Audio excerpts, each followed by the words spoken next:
ultimate lubricant. Mortis.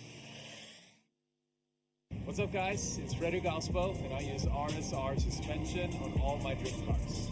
I love RSR. Iyo RSR Ichiban.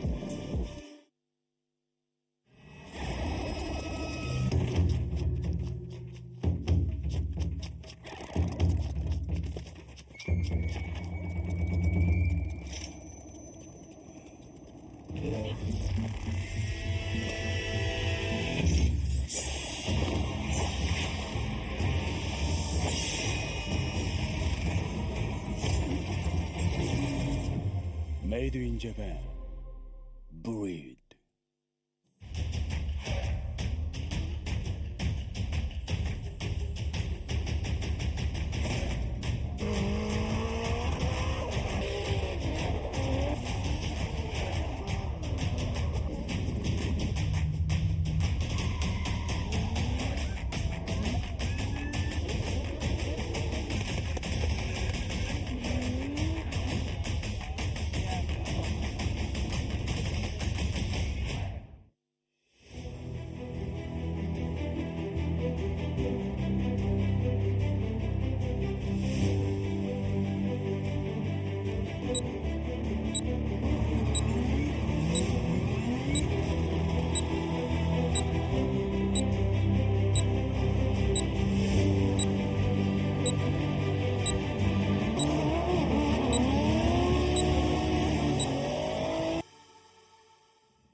'This is it. We finally made it to the main event right here. Round 2 of the 2023 Yokohama Tire presents Formula Drift Japan FDJ2 here at Ebisu Circuit West Course in the Fukushima Prediction.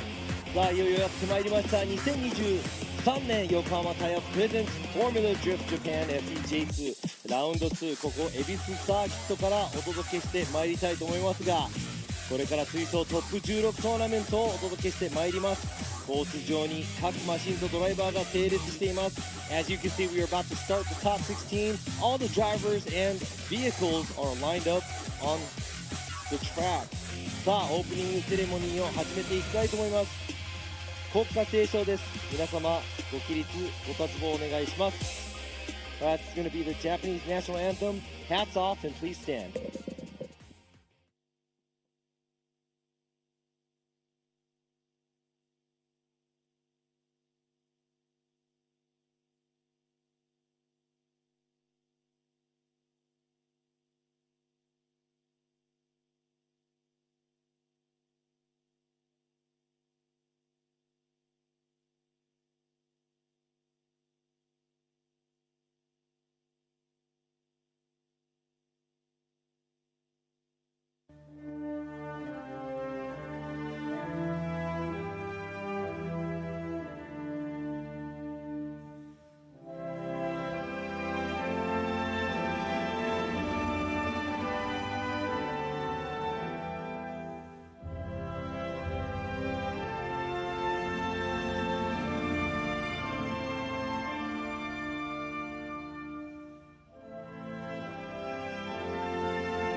皆様ありがとうございました Thank you for that guys and now let's go right into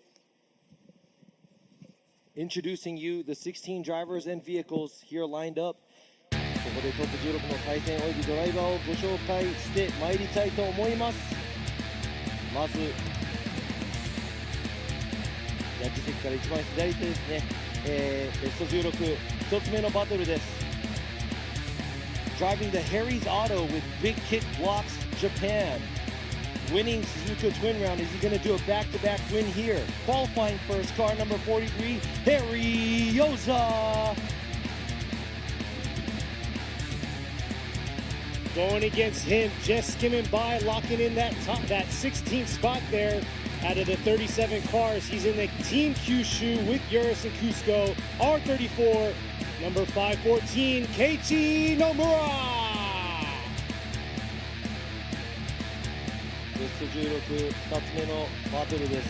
The second battle of the top 16, qualifying 8, driving the vehicle racing 180XX.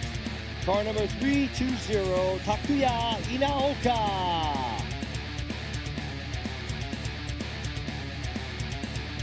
Going against him, he's probably got the oldest car out here, but man, it's a slick looking car. He's in the RT Factory GZ20 Soarer, number 200, Takashi Futakara. ベスト16、3つ目のバトルです。Third battle of the top 16, qualifying fourth in the Total House Team Dunlop, driving her father's car, the only female in the top 16 today. Car number 28, Itsuki Fukada.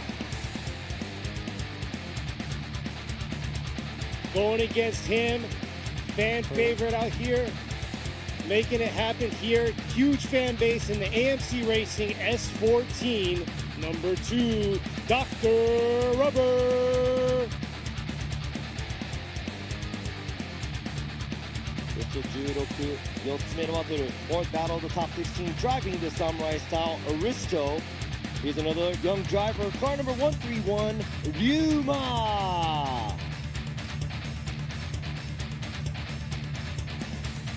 This driver finished second at Suzuka, trying to get another podium out here. He's in the Lauderdale company with freestyle S15, number 888, Jamaken. ベスト16、5つ目のバトル、Fifth battle of the top 16, driving the Black MY ガレドリ、Washikura Onsen S15, qualifying second, car number 104, Toshihiko Mizuno.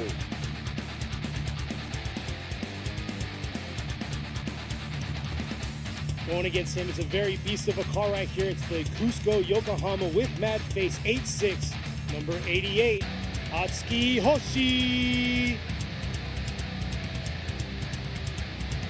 ベスト16、6つ目のバトル、Sixth battle of the top 16, driving the JZX90, looks like 100 by the Mikey Racing with Nambe. Car number 13, Mikey Nakamura.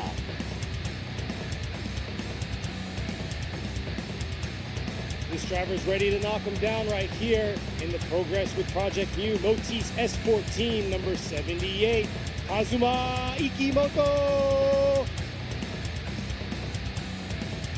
ベスト16、7つ目のバトル、7th battle of the top 16, driving the JZX90 Mark II, the Project Satsu Team SHS. Car number 34, Sho Saito.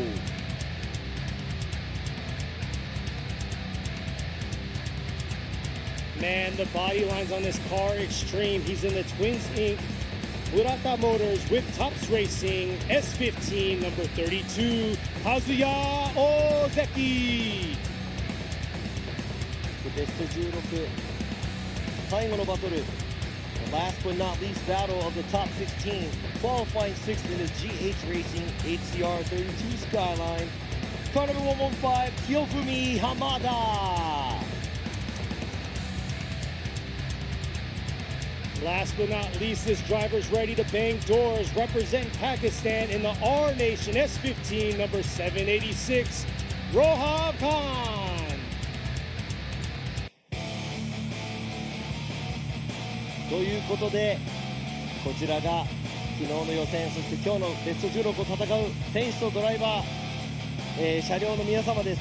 These are the top 16 drivers that made it through the qualifiers from yesterday and going to be battling it out.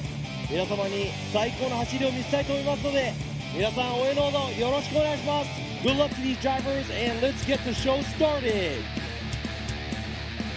さあ、ドライバーの皆さんも車両に戻って16の、用意をしていくと思いますが、looks like they're going to be getting ready for the top 16。Here you are from the drone view。 ドローンの映像が上から、流れていますが、各ドライバー車両に乗り込んでエンジンをかけて、去っていきます。They're all leaving the ceremony now, going back to the pit area and the burnout box area to get ready for their battle. Exactly. We had 37 cars yesterday come out for qualify. Only 16 made it, 21 went home.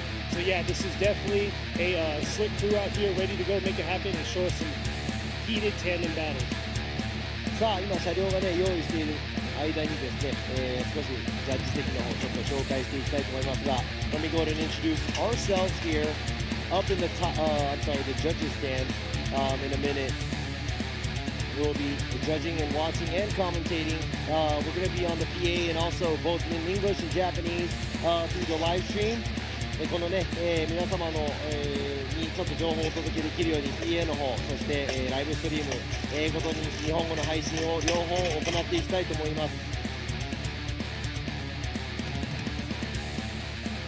さあどんどんとこの16台の車両がコースをゆっくりと、ピットの方まで戻っていきます。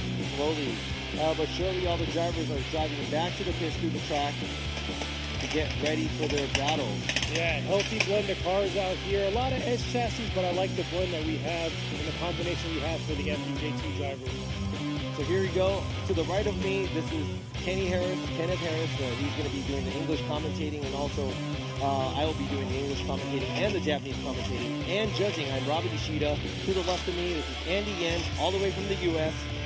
Back here for judging, a veteran judge in the FDUS series, and all the way to the left of me is Yoichi Imamura, legendary driver and also a judge for FD Japan.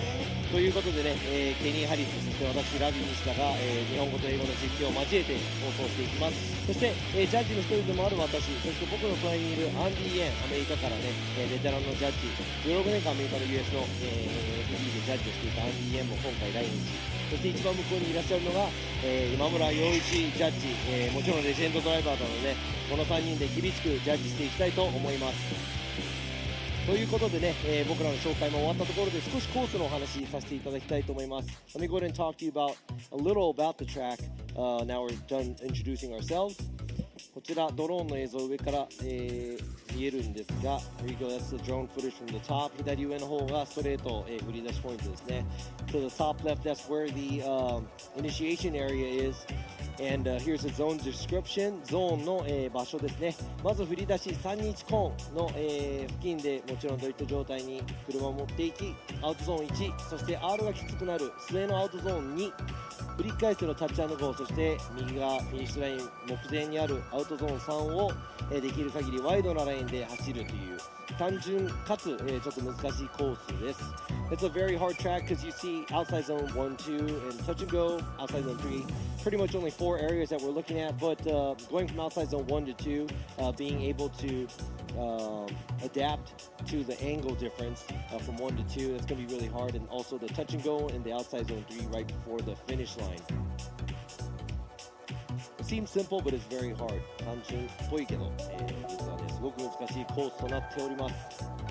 さあ、FDJ3 に続き今回ねこの FDJ2 も、同じくなんですがちょっと使っているタイヤは違います。でも、同じメーカーのタイヤ全てのドライバーは、アドバンネオバ AD09 を、使用しております。All the drivers in FDJ2, FDJ3 all are on Yokohama tires. For FDJ2, they're all on Advan Neova 8009. 大切なタイヤがね、路面との関係に関してイコールコンディションになるので、楽しみになっております。It's very interesting because the tires are very important. You're going to be on the asphalt with the tire, and that's the contact area. All the drivers are going to be on the same tires.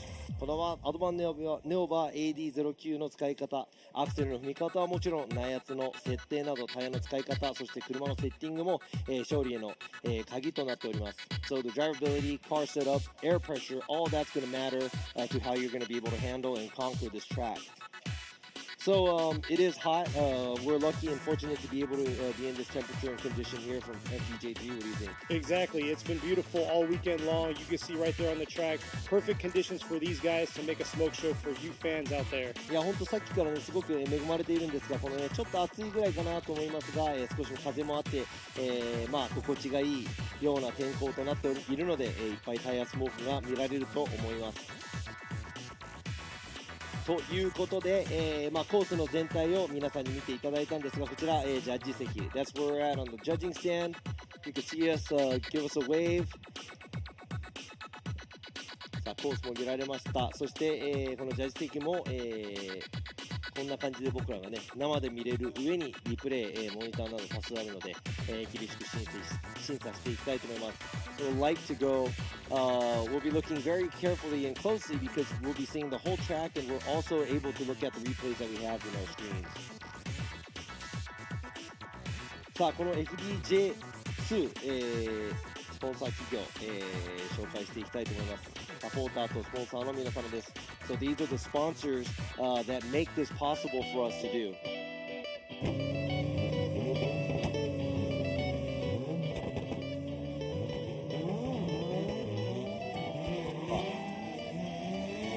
横浜タイヤ様、横浜タイヤーズ、バレンティ様、バレンティ、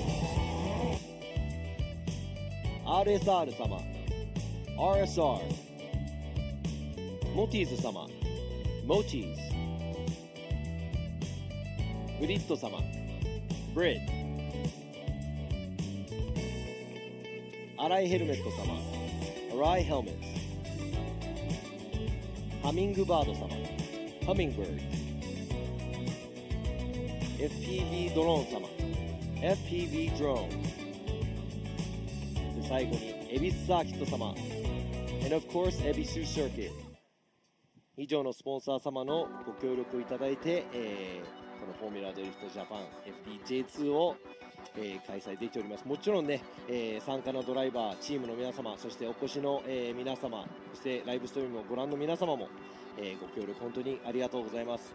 Those are the sponsors that makes this possible for us to be able to have a wonderful event here, and of course all the drivers and the teams, and those of you who are here in the stands cheering us on, and you guys there behind the screens watching us on the live stream. Thank you to you all. Exactly. Speaking of live stream, we have the stream up. We're checking out the chats. We're a little about 15 seconds behind y'all, but yeah, we're tuning into y'all out there that can't make it physically to these events.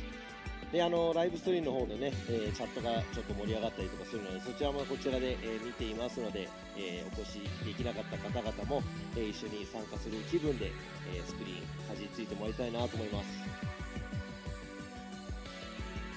ということで現在、トップ16の、用意を行っておりますドライバーの、皆様 All the drivers are getting ready for the top 16 about to line up, but let's go ahead and talk about, we just had FDJ3 and now we're into the FDJ2, but let's go ahead and ask, we have a video about asking the drivers about how they feel about the tires.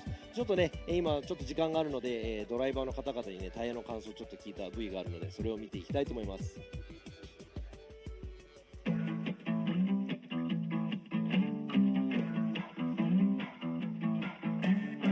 去年も僕はRX7 で出てるんですけど、その時よりなんかグリップが上がったかなっていう感じが今日は特にしますね。やっぱハイパワーで振り回すのに十分なグリップ力はあると思います。ネオバはねめっちゃいいですねタイヤ。ウェットとか特にバランスが良くて縦横、あと熱をちゃんと入れるとなんか本当に裏切らないタイヤですね。すごいタイヤ、結構僕の車は結構軽いし、もうバランスも全然こっちタイヤは結構いいです。そうアクセル踏むと結構進むし、横も結構いいだと思う。コントロールしやすいです。ということでね、何名かのドライバー、にちょっとお聞きしましたが、We asked a few of the drivers about how they felt. One of them first, they said, he thinks the tires are good enough to handle a car with a lot of horsepower and low horsepower. And the other driver, Harry Yoza, also said, once he puts the heat in the tires, it's actually there and the grip is definitely there. And Mikey from Mikey Racing, he said, very, very easy to control. So a lot of these drivers, actually like the tires, and I think it's very balanced. It seems like it's a good tire to be on because even, for FDJ1, the #1 qualifier and the winner of the round, Kale Robampera, is also on the same tire, 8009s. ということで今ドライバーの皆さんにもお話聞いたんですが、さすがにやっぱりその全体的にコントロール性がいいのかなという、印象があります。そして、この今 FDJ2 で使用されているタイヤっていうのはなんと前回 FDJ1 そして他のね、横浜タイヤの、FDJ1 のドライバーたちが使っている AD09 と全く同じ、タイヤで前回のそのロバンペラ選手が、予選トップそして優勝した、車両も同じタイヤが履かれているので、コントロール性の凄さっていうのは多分十分に発揮できたんじゃないかなと思います。So I think he kind of proved how the tires were very controllable and very simple and easy to use, and he brought it all the way to the top. Exactly. He showed both dynamics in the rain and in the dry, so they got to see firsthand what the capabilities are for that tire. そうなんです。雨の中でも、使用しましたし、変わっていく、路面コンディションにも対応できているタイヤなんじゃないかなと思います。続きましてね、またちょっと時間かかるみたいなので、もう一つちょっとね、ドリフトにも関係してくる英会話の VTR があるので、A little English lesson from us has something to do with drifting. Let's go ahead and check that out. 突然ですが、ケニー・ハリスのワンポイントドリフト英会話講座です。我らがケニー・ハリス君に、ちょっと、ワンポイント英会話レッスンというか。Is the first zone. It's called Outer Zone 1. Outer Zone 1 アウターゾーン1です。さあ、こちらですね、英語で書くとこんな感じなんですが Say it one more time. Outer Zone 1. アウターゾーン1 Outer Zone 1 Here comes a car entering into Outer Zone 1. そして Initiation. ということでアウターゾーン1にじゃあ入る前のこのイニシエーションですね。Go ahead and say that in a sentence. In the sentence, coming up into the 3-2-1 cone. Here they are coming in, initiating into Outer Zone 1. でイニシエイリン、イニシエーションのことなんですが、イニシエーションというのはその振り出し、という意味を、ドリフト用語では表しているので、アウターゾーン1、そしてそのイニシエーション、振り出しからアウターゾーン1に行く、動作をじゃあもう一回ケニーに言ってもらいたいと思います。Alright, one more time from initiation to outer zone 1. Alright, here they are coming into 3-2-1 cone, initiating into Outer Zone 1. という感じで321のコーン来ました。イニシエーションをしながらアウターゾーン1に向かっていますという、感じでドリフト FD 見ながら英語の勉強になると思いますので、楽しんでみてください。 Thank you, Kenny。 ありがとう。ケニーとラビーの英会話レッスンということでね、ここスゴーラウンドにやってきましたがあれThank you, Kenny. You're welcome. Yeah. You're so excited. No comment. ということで、両方の解説をお聞きしながら、楽しんでもらいたいと思いますが、さあ用意ができたみたいです。トップ16始めていきたいと思います。So let's start. 2023年横浜タイヤプレゼンツフォーミュラードリフトジャパン FDJ2 Round 2エビスサーキットトップ16トーナメントスタートです。All right, here we are. We have Harry Yoza at the line, going to be in the lead, while we have Kenichi Nomura ready to go in the chase.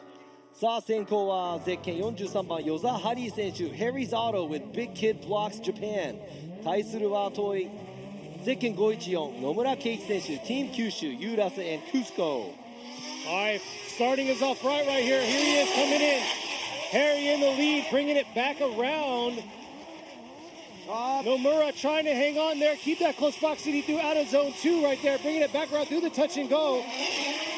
Nice job by both drivers into the finish here. And what a way to start out, making it hard for these judges. ちょっと目立った部分は、先行の与座選手が少しアウトゾーン2で、タイヤが1、2脱したのかなというところ。Looks like Yoza dipping a couple of tires maybe at the outside zone 2 area right here. そうですね、2脱ぐらいですね。うまく、野村選手も後ろからまとめてきた、いい距離にいると思います。ヨザハリ選手、タッチアンドゴーのところでもちょっと1本タイヤ出てしまったのかな。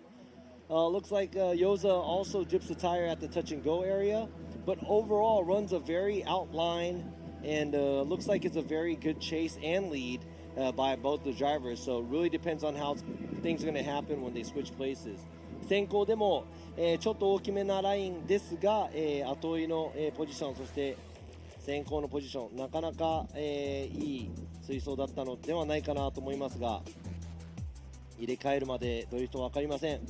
なので今度は、野村選手が先行、與座選手が後追いとなります。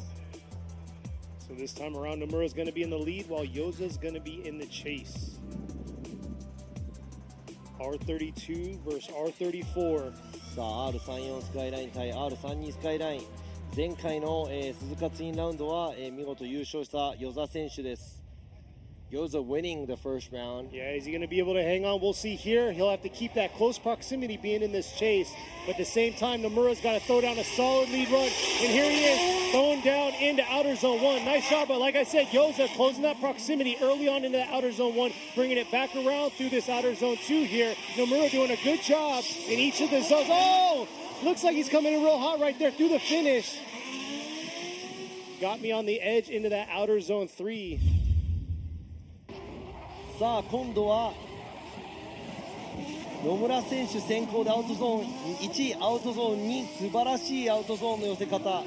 ちょっと車を縦にしてタッチアンドコーも見事に通過。アウトゾーン3、ちょっと、ラインがちっちゃいかなというところ。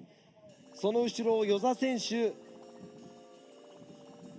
接近して後ろにつこうとしています。Yoza trying to play catch up, but stays within good proximity. It looks like the distance between both of the cars doesn't really change, and it looks like there's very small mistakes that we do have to see between these two vehicles. いやーこれは本当にお互いの小さなミスを、見ていって審査するようなすごくベスト16の1戦目高度な戦い、になっております。We'll see here the live chat screaming out it one more time, but let's see what the judges are finally going to say.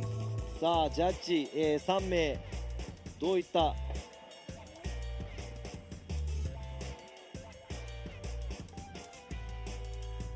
Alright, here we are.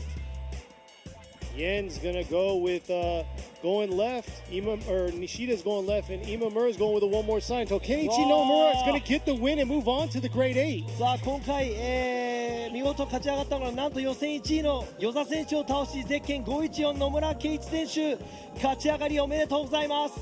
Wow, Nomura takes out Yoza, and I think I see why I almost went the one more time. 僕もねワンモアに行くところだったんですがちょっとやっぱり與座選手の脱輪が目立ったというところ、與座選手の、ね、後追いもすごく良かったんですが、ここは本当に近いんですがワンモアではなく、今回は野村選手が勝ち上がるということです。おめでとうございます。 Wow, that's yeah, I mean that I did not expect that. Yeah, Nomura had a very clean lead run, and that's what, summed it up pretty much. いやそのね先行の走りも結構クリーンにまとめられた野村選手がいたのでここは本当に前回勝って今回予選1位だった與座選手は無念のベスト16敗退となってしまいました。いやでも本当ねあのぐらい割れてしまうぐらいねもうちょっとでも揺らいだらワンモアタイムぐらいの審査だったのでねベスト16の1戦目から、すごい走りが見れたと思います。 That's pretty impressive to see that from the top of the 16、because that was a very very close battle、by those two drivers。 さあ続いての、バトルです。ベスト162つ目のバトル先行がゼッケン320稲岡拓也選手Vehicle Racing、 そして後追いがゼッケン200番二川隆選手 R&T Factory。All right, Inaoka's in the lead. Futagawa's in the chase. There he is coming around. Got to keep that close proximity. Diving into this outer zone 1 here. Oh, Chess holding on right there. Dipping 2 tires. Looks like might have been 3. We'll have to check back on that lead. Chase trying to keep the proximity, but just struggling all through the track. ちょっと先行の稲岡選手先ほどの與座選手と同じくちょっと、タイヤが出てしまった。そして後追いの、二川選手詰めきれない、ぐらいですね。これはちょっとタイヤ2本だと思うんですが、ほぼ3本目はもうライン上かもしれないという、ぐらいちょっと出てしまいましたが、もちろんね入れ替えるまで何が起こるか分かりませんということで、二川選手が今度は先行、そして後追いには稲岡選手になります。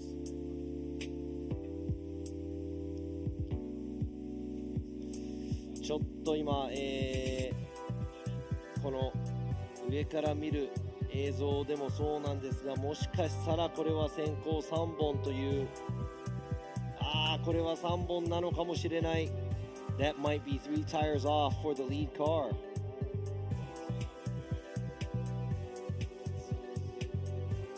いやーすごいね、先行もすごくいい走りなんですが、ちょっと、アウトに行き過ぎてしまった部分、稲岡選手ちょっともったいないと思いますが、こうドローンの映像で、もう一度確認していきたいと思いますが、これはやはり3本か2本か、3本に近い2本かもしれない。それは、頭に入れておき、今度は入れ替えて二川選手が先行、稲岡選手が後追い、走っていただきましょう。Let's go ahead and flip that around. That was very close to a 3. That might have been 2 tires. Let's have that in mind and go ahead and see the second run where Futagawa leads and Inaoka gives chase. Yeah, Futagawa's going to really throw down this time, make a solid lead run, hitting all the zones, not dipping the tires, but at the same time, Inaoka's got to close that proximity that Futagawa left in his chase. And here they are coming around into this outer zone 1. Nice job right there by the lead, bringing it back around to this outer zone 2, filling that outer zone 2 beautifully, bringing it back through the touch and go. But I like the proximity, a little bit closer would be nice, bringing it around to this outer zone 3. Wow. In the chase, taking a shorter line. これは二川選手の先行、結構いい走りでしたね。That was a pretty good lead by Futagawa, keeping it within the track, filling the zones, also filling the outside zone 2 from the beginning, and that's hard to do for some of the FDJ drivers too. FDJ2 なんですが、J1 の時でも難しいとされているアウトゾーン2を、最初から最後までアウトに寄れた、二川選手、かなりいい走り。ちょっと稲岡選手ね、最後の方ラインがちっちゃくなってしまいました。しかも、そこまでやっぱり寄り切れてない部分あります。Alright, Yen's going left, Nishida is going left, and there you are. Takashi Futagawa is going to get the win and move on to the Grade 8. ということで今回勝ち上がったのがゼッケン200番二川隆選手、おめでとうございます。稲岡選手、熱い走りでしたがちょっと行き過ぎた部分ありました。しかし二川選手の先行も良かったので、今回は稲岡選手、残念ながらベスト16敗退となってしまいました。 Wow, it's like exciting tandems already. いや、すごいこのベスト16も入って1本目、2本目、熱い走りが見られているので、このまま続けていってもらいたいと思いますが、次のドライバー2名、Next drivers to watch here, lined up, car number 28, Itsuki Fukada, Total House, Team Dunlop versus Dr. Rubber, AMC Racing, ラバー博士対深田樹選手です。ちょっとまた楽しみな対戦が来ましたが、Fukada's in the lead, Dr. Rubber's in the chase, and here they are approaching the 3-2-1, bringing it into this outer zone 1. Nice job on the lead, filling that outer zone 1, bringing it back around to the outer zone 2, getting right back on it here. Dr. Rubber trying to keep that close proximity around into this touch and go here. Big contact was made right there after that transition. タッチ&ゴーの後、ハーフスピン状態になってしまった深田選手、止まりきれずにラバー博士の車体ちょっと接触がありました。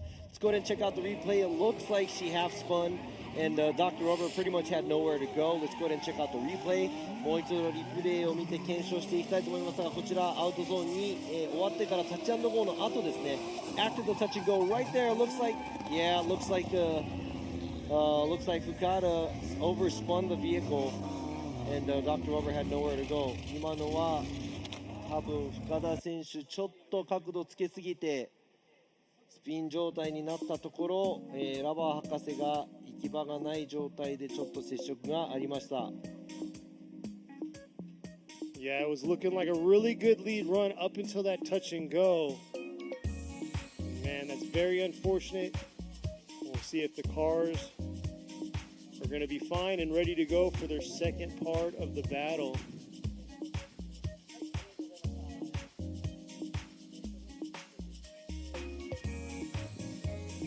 Like Robbie was saying, the lead is at fault here with rotating the car. そうですね、今、先行の車両が、ちょっと接触を、招いたということで、先行の車両、深田選手がもし車のチェック、修理をしたい場合は、自らの5分間ルール、を使用しなければいけません。そして、後追いである、ラバー博士の、もし車をチェックしなきゃいけない場合は、無条件で10分間は与えられます。So it looks like Fukada's going to have to use her competition timeout if she wants to check her car out. Dr. Rubber actually has 10 minutes to be able to check his car if he wants to. I don't think I'm not sure if there's any suspension damage. 足回りのダメージとかそういうのがなければ、ボディだけちょっと、テーピングなどで言ってもらいたいと思いますが、ここで、ラバー博士の車両は、10分。ちょっと車を戻ってチェックするみたいです。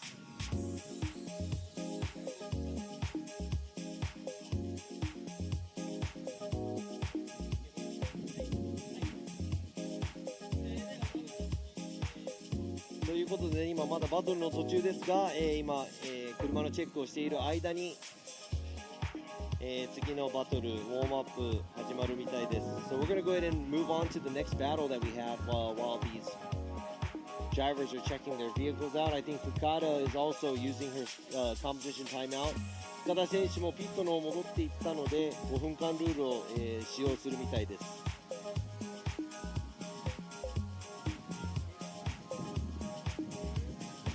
なので、今ですね、画像に映っているのがラバー博士の車両。Dr. Rubber's car right there. This is the third battle that we're having in the top 16 right now of the 2023 FDJ2. Here you go, round 2 at Ebisu Circuit. でね、この5分間ルール、そして10分間のこのね、ぶつかった、修理っていうのは、その接触の修理のみなので、他のセッティングを変更したりとか、他の修理をできるということではないので、そこも今ね、テックの皆さんが、車検員の皆さんがね、チェックをしていると思います。So, the competition timeout and this 10-minute rule doesn't mean that you could change settings, do anything to your car that's going to change the performance of the vehicle. It's just strictly to fix your car from the collision.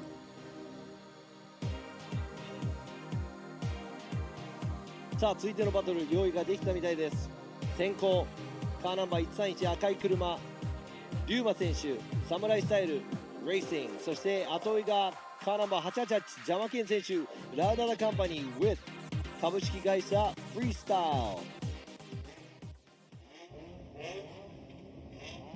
ル。Ryuma in the Aristo in the lead while you have Jamaken in the S15. Jamaken, very experienced driver here.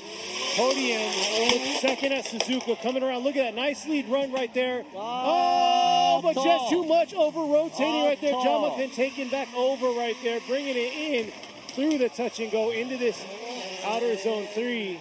なんとこの若きドライバー、龍馬選手、先行でアウトゾーン1過ぎたあたりから、痛恨のスピン、大きいミスです。That's a huge mistake by the young driver Ryuma in the lead position after the outside zone 1 spinning out. そしてベテランドライバーであるジャマケン選手、その後ろを淡々と走っていきました。ジャマケン avoiding the collision, driving behind and around Ryuma, just finishes off the track. Man, and Ryuma finished 5th and qualified too, so we were expecting a solid lead run, and that's very unfortunate over rotating into that outer zone 2. いやー、龍馬選手、予選が5位だったために、先行の走り期待はしていたんですが、痛恨のスピン。Yeah, he spun out. And like you said, you know, we're looking forward to the number 5 qualifying lead run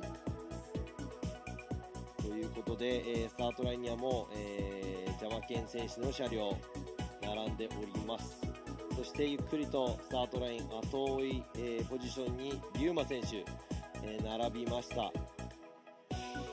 Yeah, so Ryuma's lined up chase position, Jamaken in the lead position.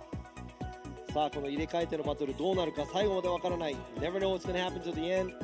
Let's see what's going to happen when they switch sides. Exactly. Yuma giving him a little bit of space right here at the line, so we're going to see how Jamaken's going to tackle that in the lead right here. Here he is going through the chicane now. Getting on it into this 3-2-1. Jamaken coming into outer zone 1 right there, bringing it back around to the outer zone 2. Yuma trying to close that proximity. Oh, Jamaken making a huge correction, straightening right there after outer zone 2. なんと And things are not looking good. 何かトラブルがあったのかな。ストレートでもちょっとパイピング抜けが見てなんか変な音が、ジャマケンの車ここですねストレートでしましたが、振り出しもちょっといやーこれは両者とも先行でミスということで、もうこれは結果は分かっていると思います。I know you probably know what's going to happen now because both drivers made a mistake in the lead position. It sounds like Jamaken's car actually had some kind of problem on the straight because his car sounded a little weird when he was driving on the straight. Yeah, and he's usually very aggressive, and he takes it in real hot into that first outer zone 1, but unfortunately you saw how he's slowing down approaching the 3-2-1. そうなんです。普段はね、ジャマケン選手アグレッシブな走りなんですが、アウトゾーン1、行くところアグレッシブには走っていませんでした。ということで Alright, looks like right there you see it, like Robbie said, it's going to be a one more time battle between these two drivers. さあこの両者ワンモアタイムです。お互いもう一本、走っていただきましょう。これは、最初にミスをしたユーマ選手ちょっと命拾いしたかなというところですが、ジャマケン選手も何かトラブルを抱えているかもしれない。I mean, I'd have to say, that was somebody's looking down for Yuma, looking out for him because that was kind of lucky that the mistake happened. And also, never know what's going to happen with Jamaken's car. Yeah, hopefully Jamaken's everything's car is okay, mechanically right on it. So looks like the next two drivers are pulling up to the line. We're going to be jumping to the right side of the bracket now. さあ、今ですね、ワンモアタイム、となりますが、先ほどの走行もうちょっと後で、ずらして、今度はブラケットの右側、先行がカーナンバー104水野俊彦選手、ブラックグラス MY ガレドリカイ、versus カーナンバー88星敦樹選手、クスコ横浜 with mad face. Hoshi right there in the chase, really aggressive from the start right there.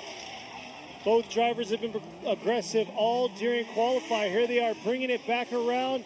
Practice, they were the same way. Nice job on that proximity in the chase right there into this last outer zone here. Taking a shallower line, though, that's definitely going to play すごい面白い、お互いねアウトゾーン1に行くアプローチが全然違うんですが同じ、ラインに乗せてきました。That was pretty cool because both of the drivers had a different approach going to the outside zone 1, dipping tires as a chase driver Hoshi, but leading Mizuno, putting down a solid run, going over the outside zone 2, and dipping a few tires at the touch and go. ということで先行走る水野選手、タッチ&ゴーでちょっとタイヤはみ出てしまいましたがアウトゾーンにも、難なくいいラインでクリア。しかし後追いのね星選手もアウトゾーン1に行くところ、でちょっとタイヤがはみ出てしまいましたがその後、先頭体制に入り、追走モードになったということです。さあこれは熱いバトル、繰り広げられてますが予選2位の水野選手、後追いは予選15位しかし、追走は得意とする星選手、今度は入れ替えての走りです。 Qualifying second Mizuno, chasing him down is qualifying 15 Hoshi.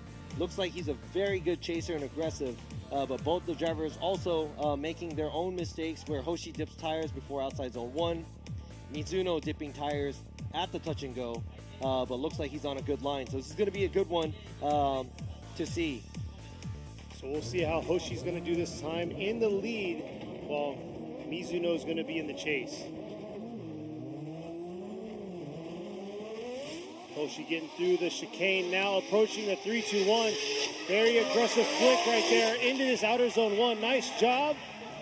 Trying to circle it around, a little shallow in that outer zone 2 early on, but able to make it all the way out. Right here, flicking it back around through the touch and go and into this outer zone 3. And the chase left it a little safe on the proximity. ちょっと後へ離れてしまったんですが、先行の走りとしては星選手アウトゾーン1いいところを走りますが、中に入りすぎてアウトゾーンにうまくトレースするのが最後の方、そしてアウトゾーン3付近ですね、少しずつ、水野選手も近寄っていっているみたいですが。 There's the drone footage coming around. Filling that second half completely. The touch and go, bringing it back around into that last outer zone.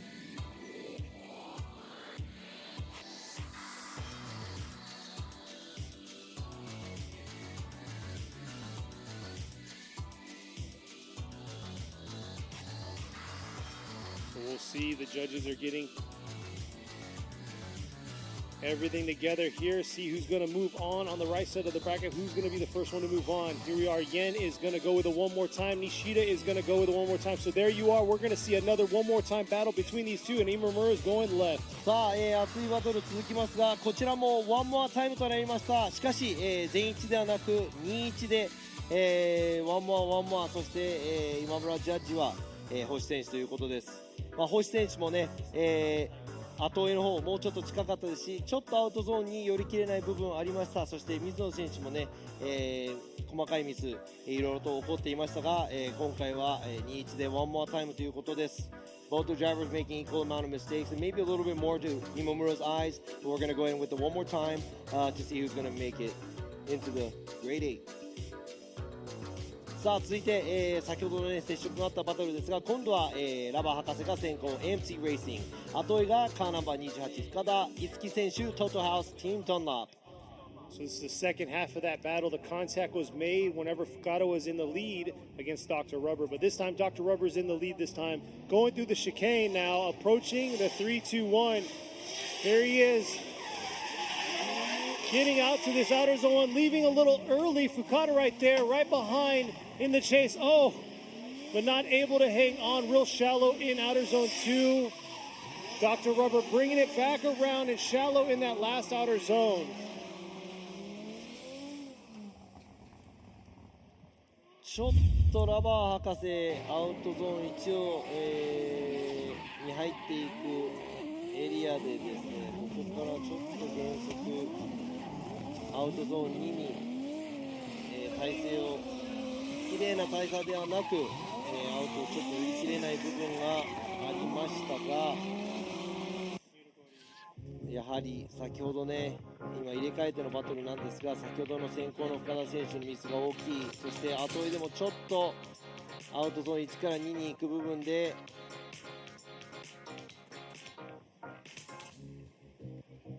車をうまくコントロールできていない部分もありました深田選手。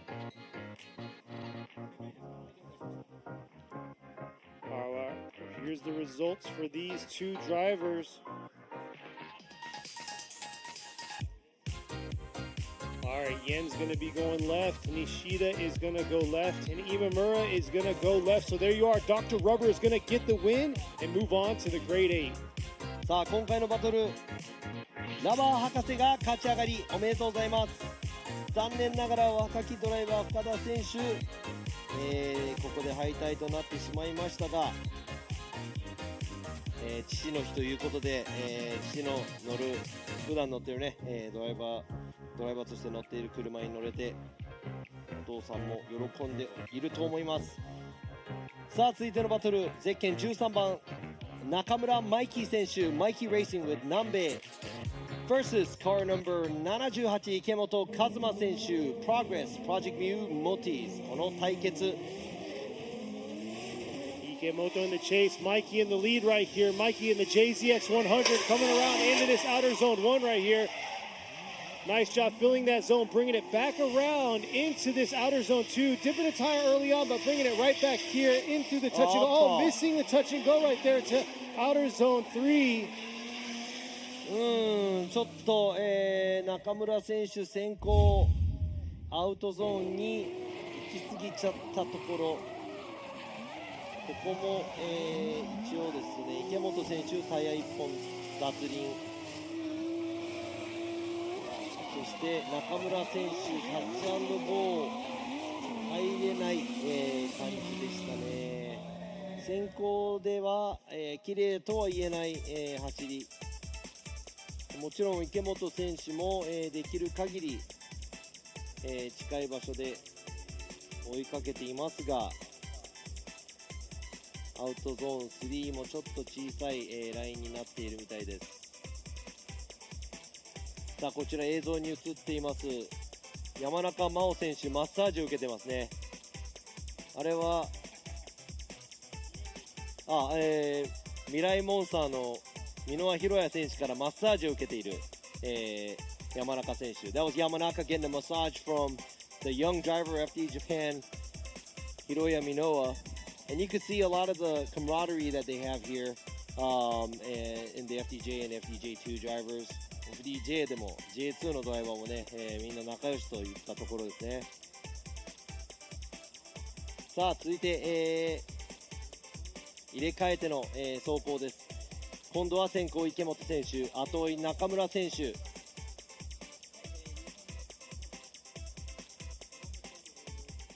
2本目スタートするところです。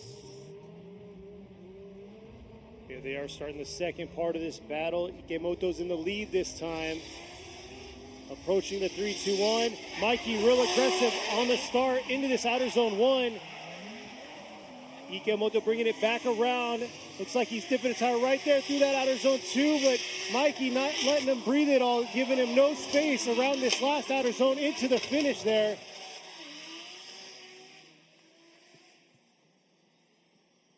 いやー、マイキー選手後ろで頑張って食らいつきますが、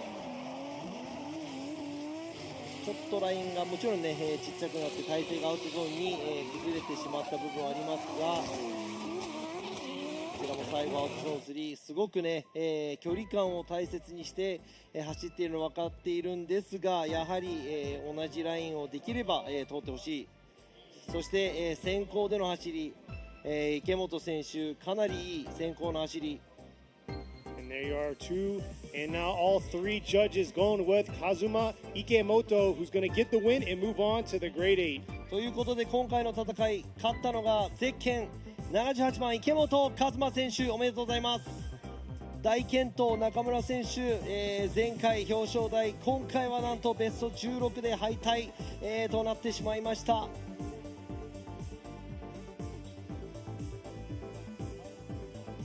ということで、続いてのバトル、ベスト16のまだねワンモアタイムもありますし、いくつかバトルありますが、続いてのバトルいってみましょう。ゼッケン34番斉藤翔選手、プロジェクトサッツ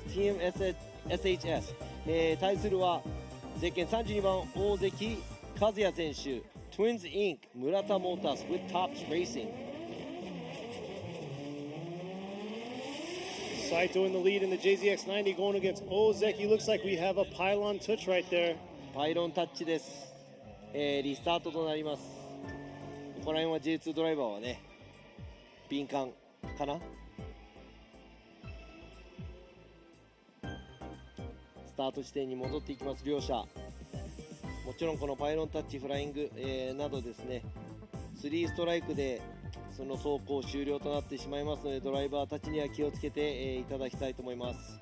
Obviously 3 strikes are out. You're going to be switching places, so you want to make sure that you don't make too many mistakes here. Touching pylons and also jumping the light.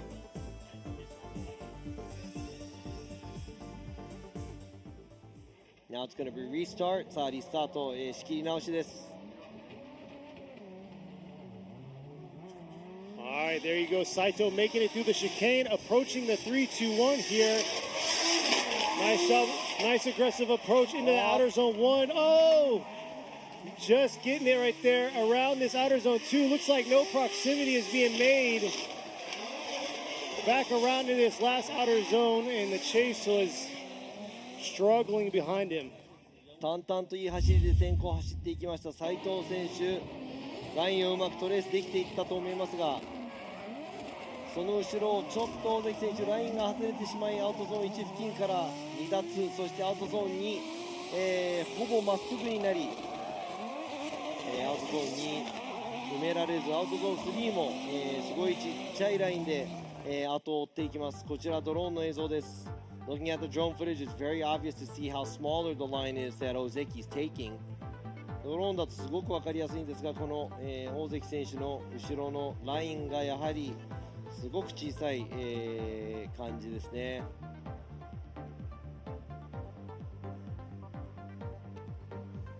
さあ両者、スタートラインに戻っていきます。Going back to the start line, both of the drivers.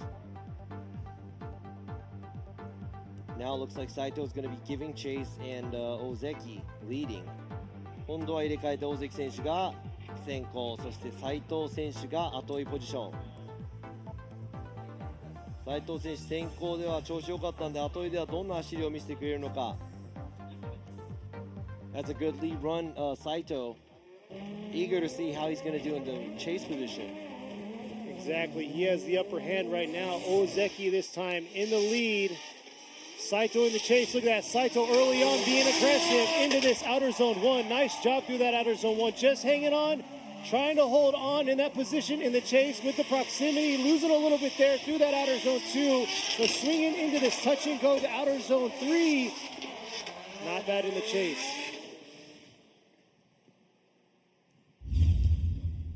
さあ戻ってはないんですが、ちょっと、斉藤選手も大関選手と同じエリアで同じような動きになってしまいましたが、大関選手先行でタイヤ、出てしまいまして、アウトゾーンにも 100% うまく埋められなかったんですが、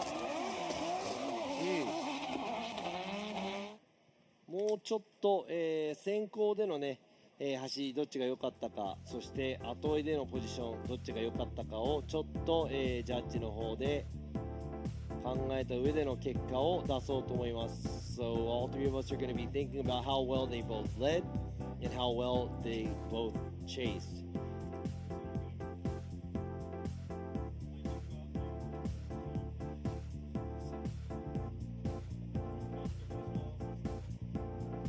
という感じで結果が、出たみたいです。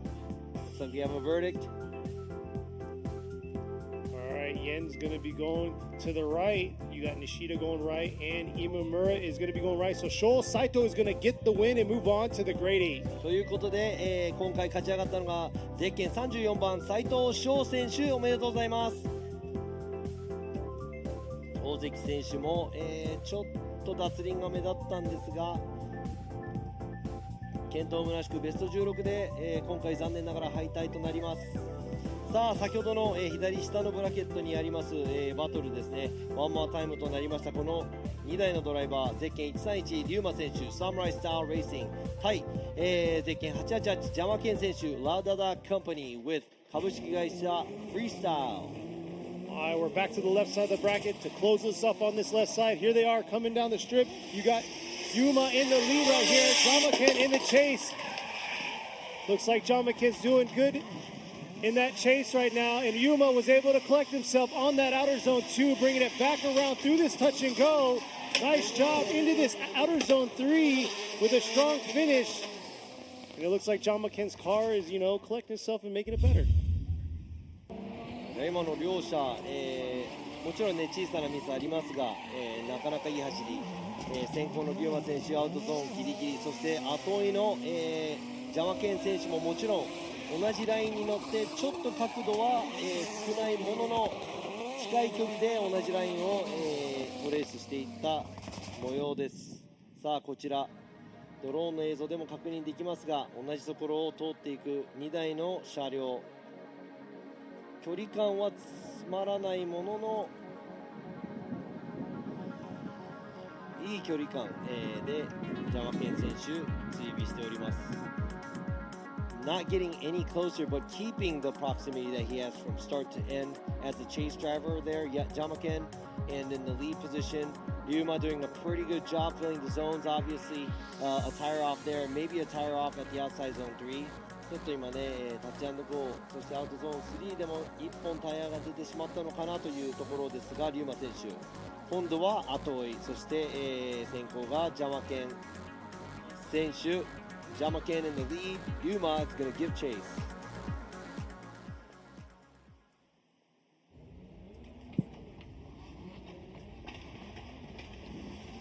All right, Jamaken's in the lead coming into this 3-2-1. Here he is.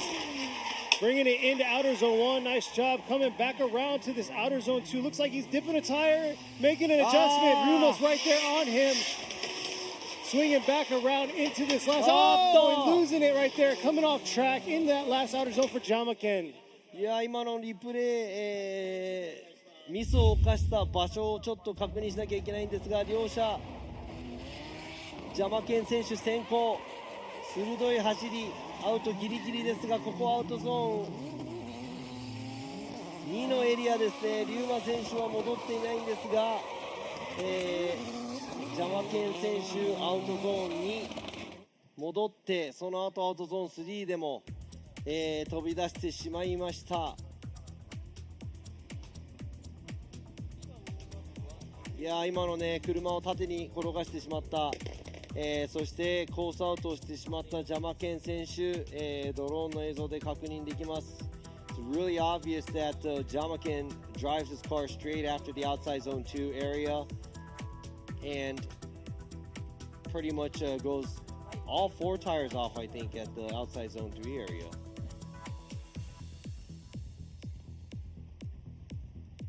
Oh, なんと車に何かあったのか。 The official call, Yen is going to go right, Nishida is going right, and Imamura is going right. So Ryuma is going to get the win and lock it in for the grade 8 on the left side of the bracket. なんと若きドライバーリューマ選手勝ち上がりおめでとうございます。ここでベテランドライバージャマケンをベスト16で下しました。ジャマケン選手もいい勢いで走りましたが、ちょっと、リューマ選手に、勝てなかったみたいです。さあ続いて先ほどのワンモアタイムもう一回いきましょう。先行はゼッケン104水野俊彦選手、ブラスラック MY ガレドリ海、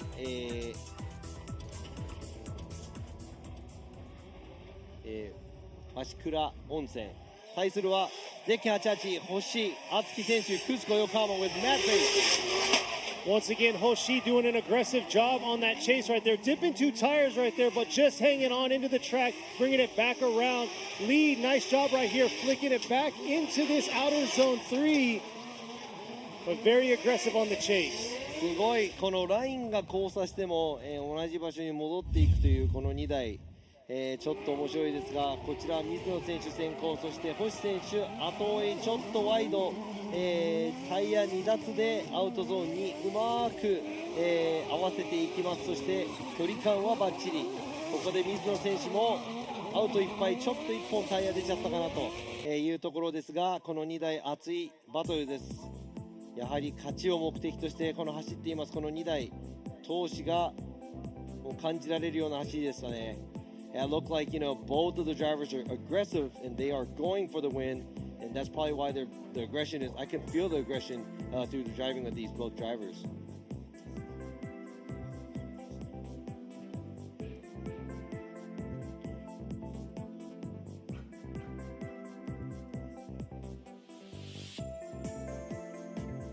Drivers pulling back around. Hoshi's going to be in the lead this time, while Mizuno is going to be in the chase. さあ今度は、星選手が先行、そして、水野選手が後追いとなります。さあ馬力差は100馬力、80キロほどの重量差、100 horsepower difference, 80 kilograms heavier on the S15. All right, here they are this time, both taking a different approach here. Into the 3-2-1 into outer zone 1.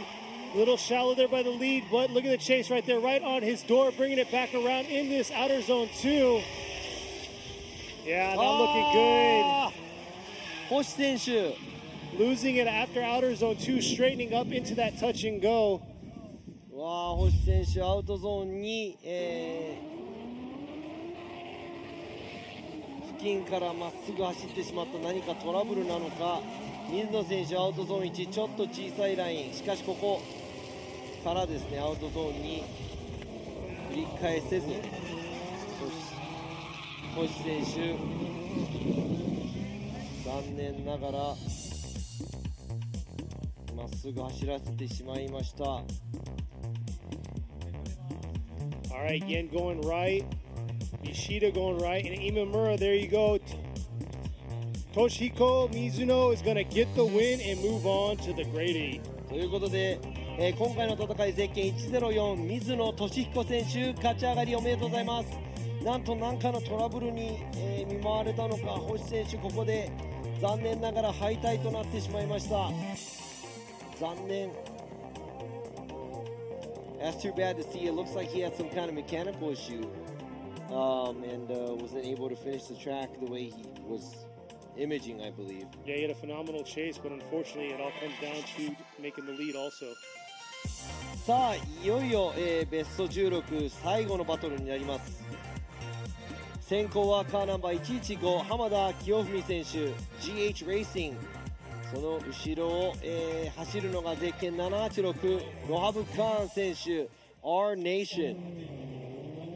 All right, the last battle of the top 16. Who's going to fill that last spot? Two aggressive drivers, and here they are coming around. Hamada's in the lead. Rohab's in the chase, bringing it back around. Rohab taking a little bit of a shallower line there through that outer zone 2. Hamada trying to stay in it right here through the touch and go into that outer zone 3. Rohab giving him all. ロハブ選手アウトゾーン2でもちょっとハンドル戻してしまったんですが、ダメ押しでフィニッシュライン付近スピンしてしまいました。 Unfortunately, Hamada laying down a pretty solid lead run. Right here, Rohab straightening, and after that, giving chase and spinning out right before the finish line. 浜田選手先行ではね、かなりいい走りをしているんですが、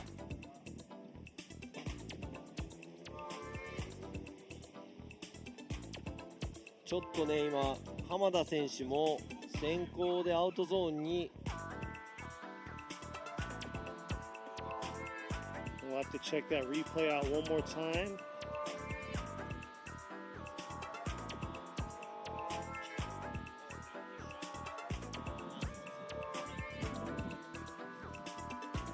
Judges are checking out one more replay between these two with Hamada in the lead. ちょっと浜田選手の先行がこちらででも浅いけど Yeah, he's shallow but he's drifting. さあ、続いて入れ替えてのバトル。今度は、ロアブ・カーン選手が先行、そして浜田選手が後追いになります。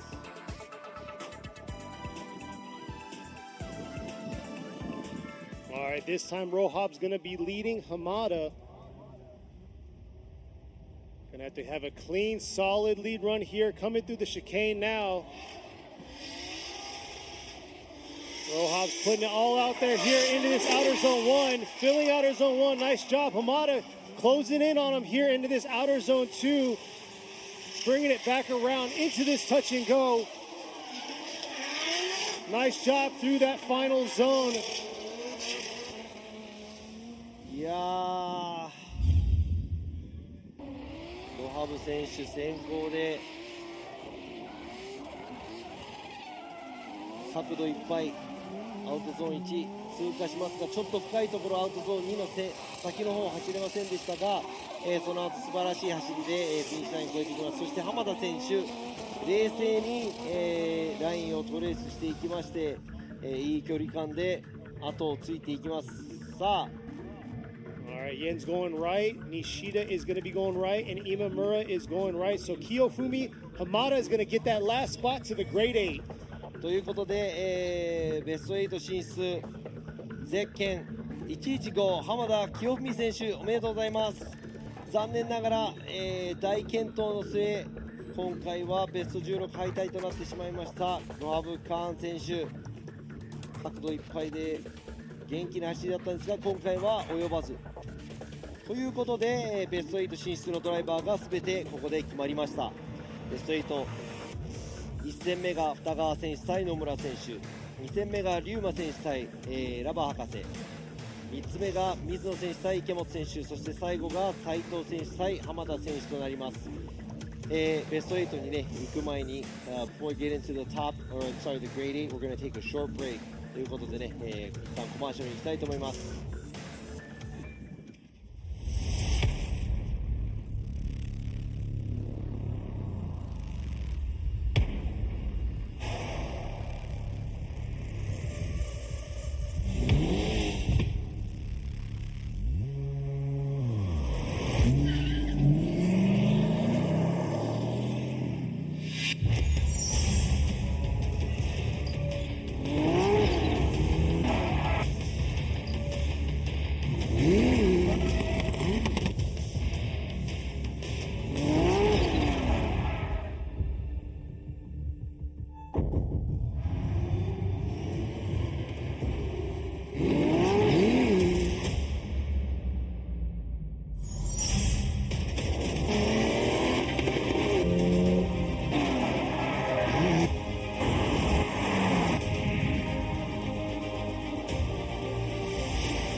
Ultimate lubricant.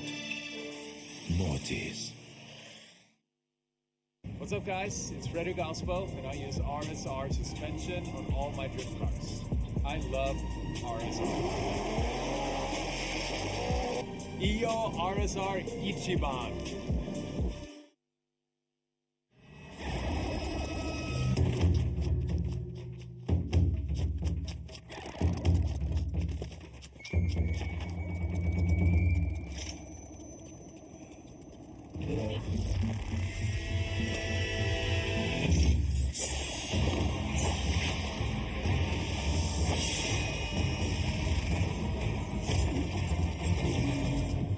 Made in Japan. Breed.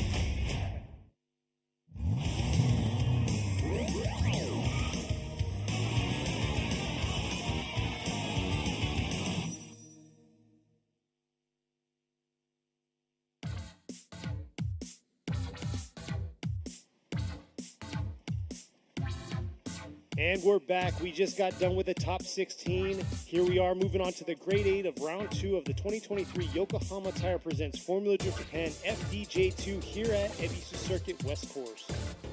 2023年横浜タイヤプレゼンツフォーミュラードリフトジャパン FDJ2 ラウンド2エビスサーキットのベスト16が終わったところでグレート8へ、トーナメントを進めていきたいと思います。Let's go ahead and move on to the grade 8。さあこの8名のドライバー、1つのバトルをもう制しエンジンがどんどんかかってるんではないでしょうか。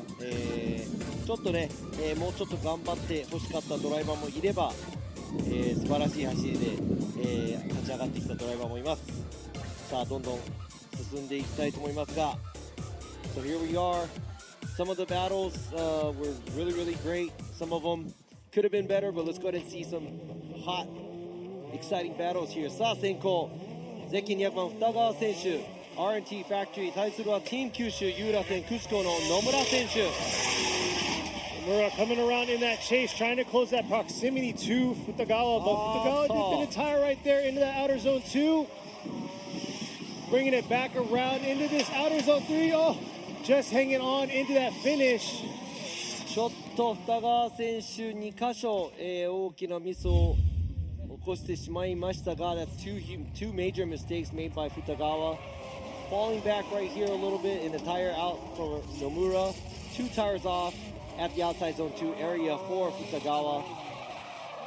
And maybe half a tire there, but right there almost a stall there at the outside zone 3. でね、二川選手、タイヤ2脱アウトゾーン2の方でしてしまいましたが、その後もちょっとアウトゾーン3の、付近で角度をつけすぎたのか、ここですね、1回スローダウンする感じになります。その後、野村選手後ろでは、アウトゾーン2付近からじわじわと、接近していきましたが、ちょっと浅めな角度でしたが、うまく、合わせていったんではないでしょうか。Looks like Nomura was able to control his vehicle behind the tricky moves that Futagawa had around the areas. Got a little closer at outside zone 2. Looking forward to seeing what's going to happen now. 今度は野村選手が先行、そして後井がゼッケン200番二川隆選手。 Nomura this time in the lead, Futagawa in the chase.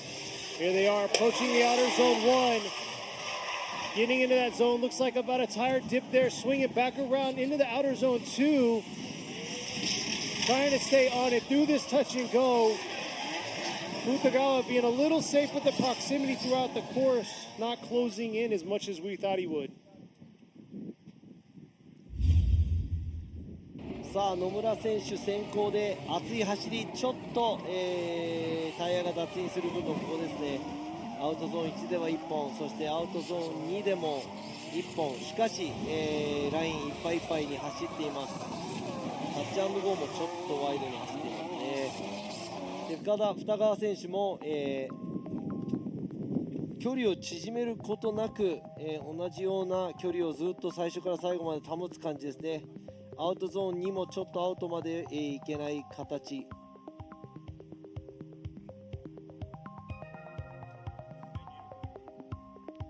ということで、お互い 100% クリーンな走りではなかったのですが、お互いミスも見受けられます。Both the drivers not the cleanest runs from each other, also making mistakes on both ends. All right, Yen's going to be going left. Nishida is going right. And Imamura is joining them. There you go. To the left. Oh. Keiichi Nomura is going to get the win and move on to the final 4. さあゼッケン514野村圭一選手、勝ち上がりおめでとうございます。ちょっと、二川選手が犯したミスの方が少し重かったかなというところ。野村選手、なんと準決勝まで勝ち上がっていきました。二川選手にもね、次回期待したいと思いますが、続いての、戦いです。先行はゼッケン131リュウマ選手サムライスタイルレーシング、そして後井がゼッケン2番ラバー博士 AMC レーシング。 Oh, looks like we got up. さあこれはフライングなのか、フライングみたいですね。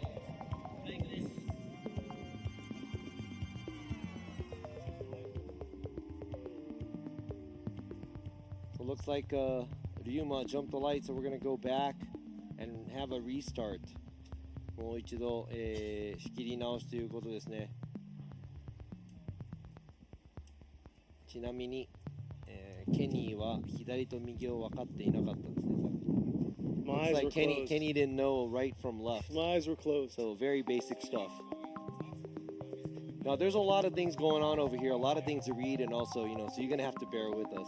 ちょっとね、アナウンスの方もすごくね、いろいろ読んだりとかしなきゃいけないんで、大変な部分はありますが、さあ、We were playing that off, but here we are. Ruma's going to be in the lead while Dr. Rubber's going to be in the chase. ということで、仕切り直し、リューマ選手先行、そしてラバー博士後追いです。さあ、今回はクリーンなスタート。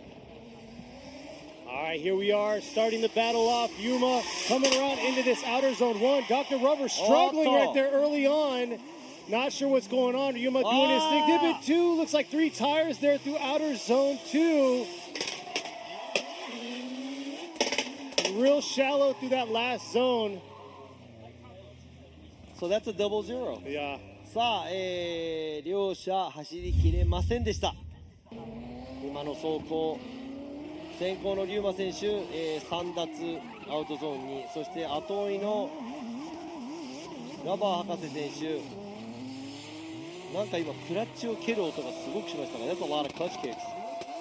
このリューマ選手もアウトゾーン2で3奪、そしてラバー博士まっすぐ走ってしまいましたので、お互いトラブルなのかミスなのか、これはお互い単走だと0点ということになりますね。That's an incomplete from both cars, so hopefully they can get things squared out. 車にトラブルがあるのか、それかただ単にミスが起こったのか。I mean, it sounded like a lot of clutch kicks when one of the cars was driving through. Yeah, he's slowly making it back to the line now.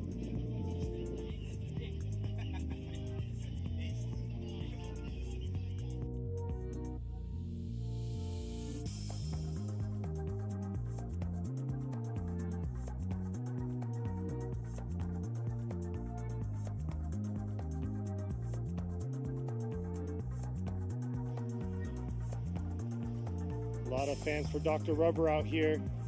Yeah, but it sounds like maybe somebody might be throwing in the towel here, trying to get information from our tech guys.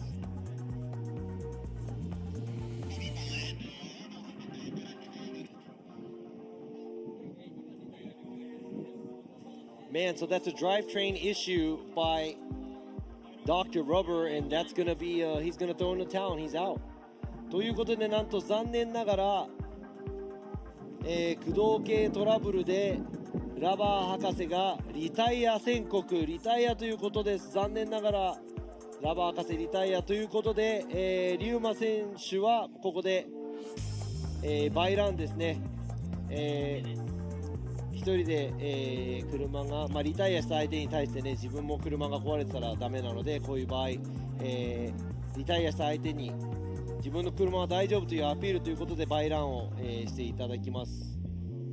ということで、it looks like it's going to be Ryuma's bye run just to appeal that his car is okay, even though Dr. Rubber is throwing in the towel.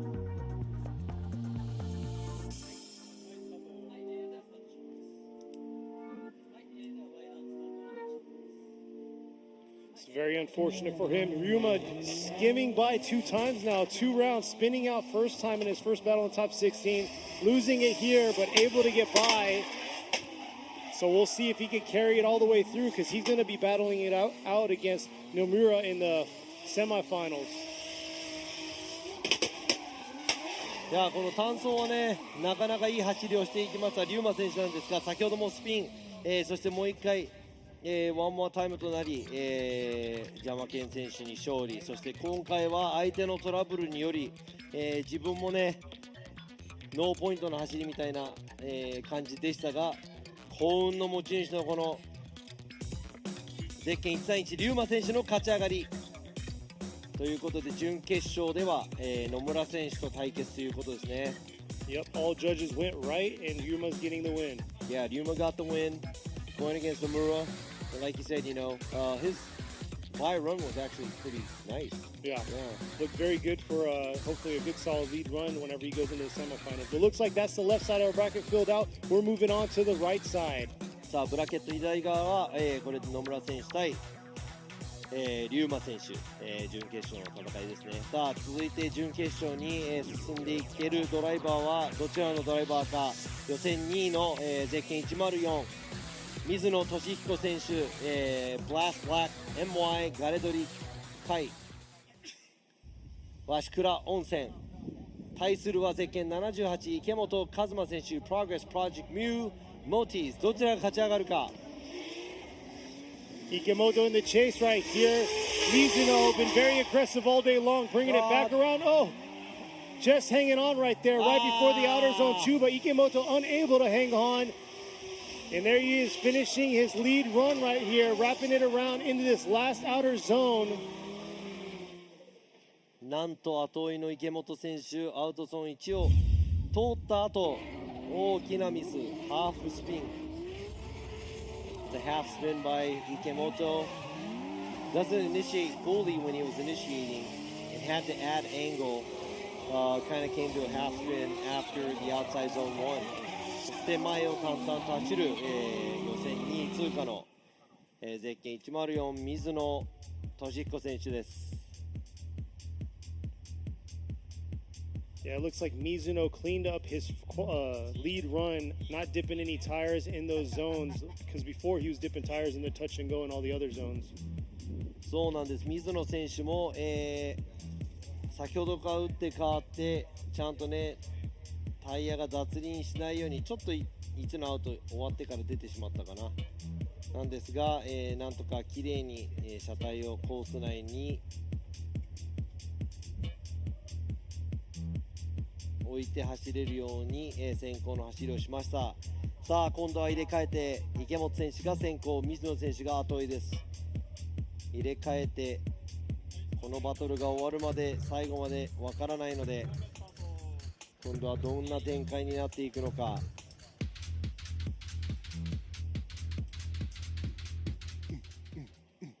あれMizuno this time in the chase position while Ikemoto's going to be in the lead.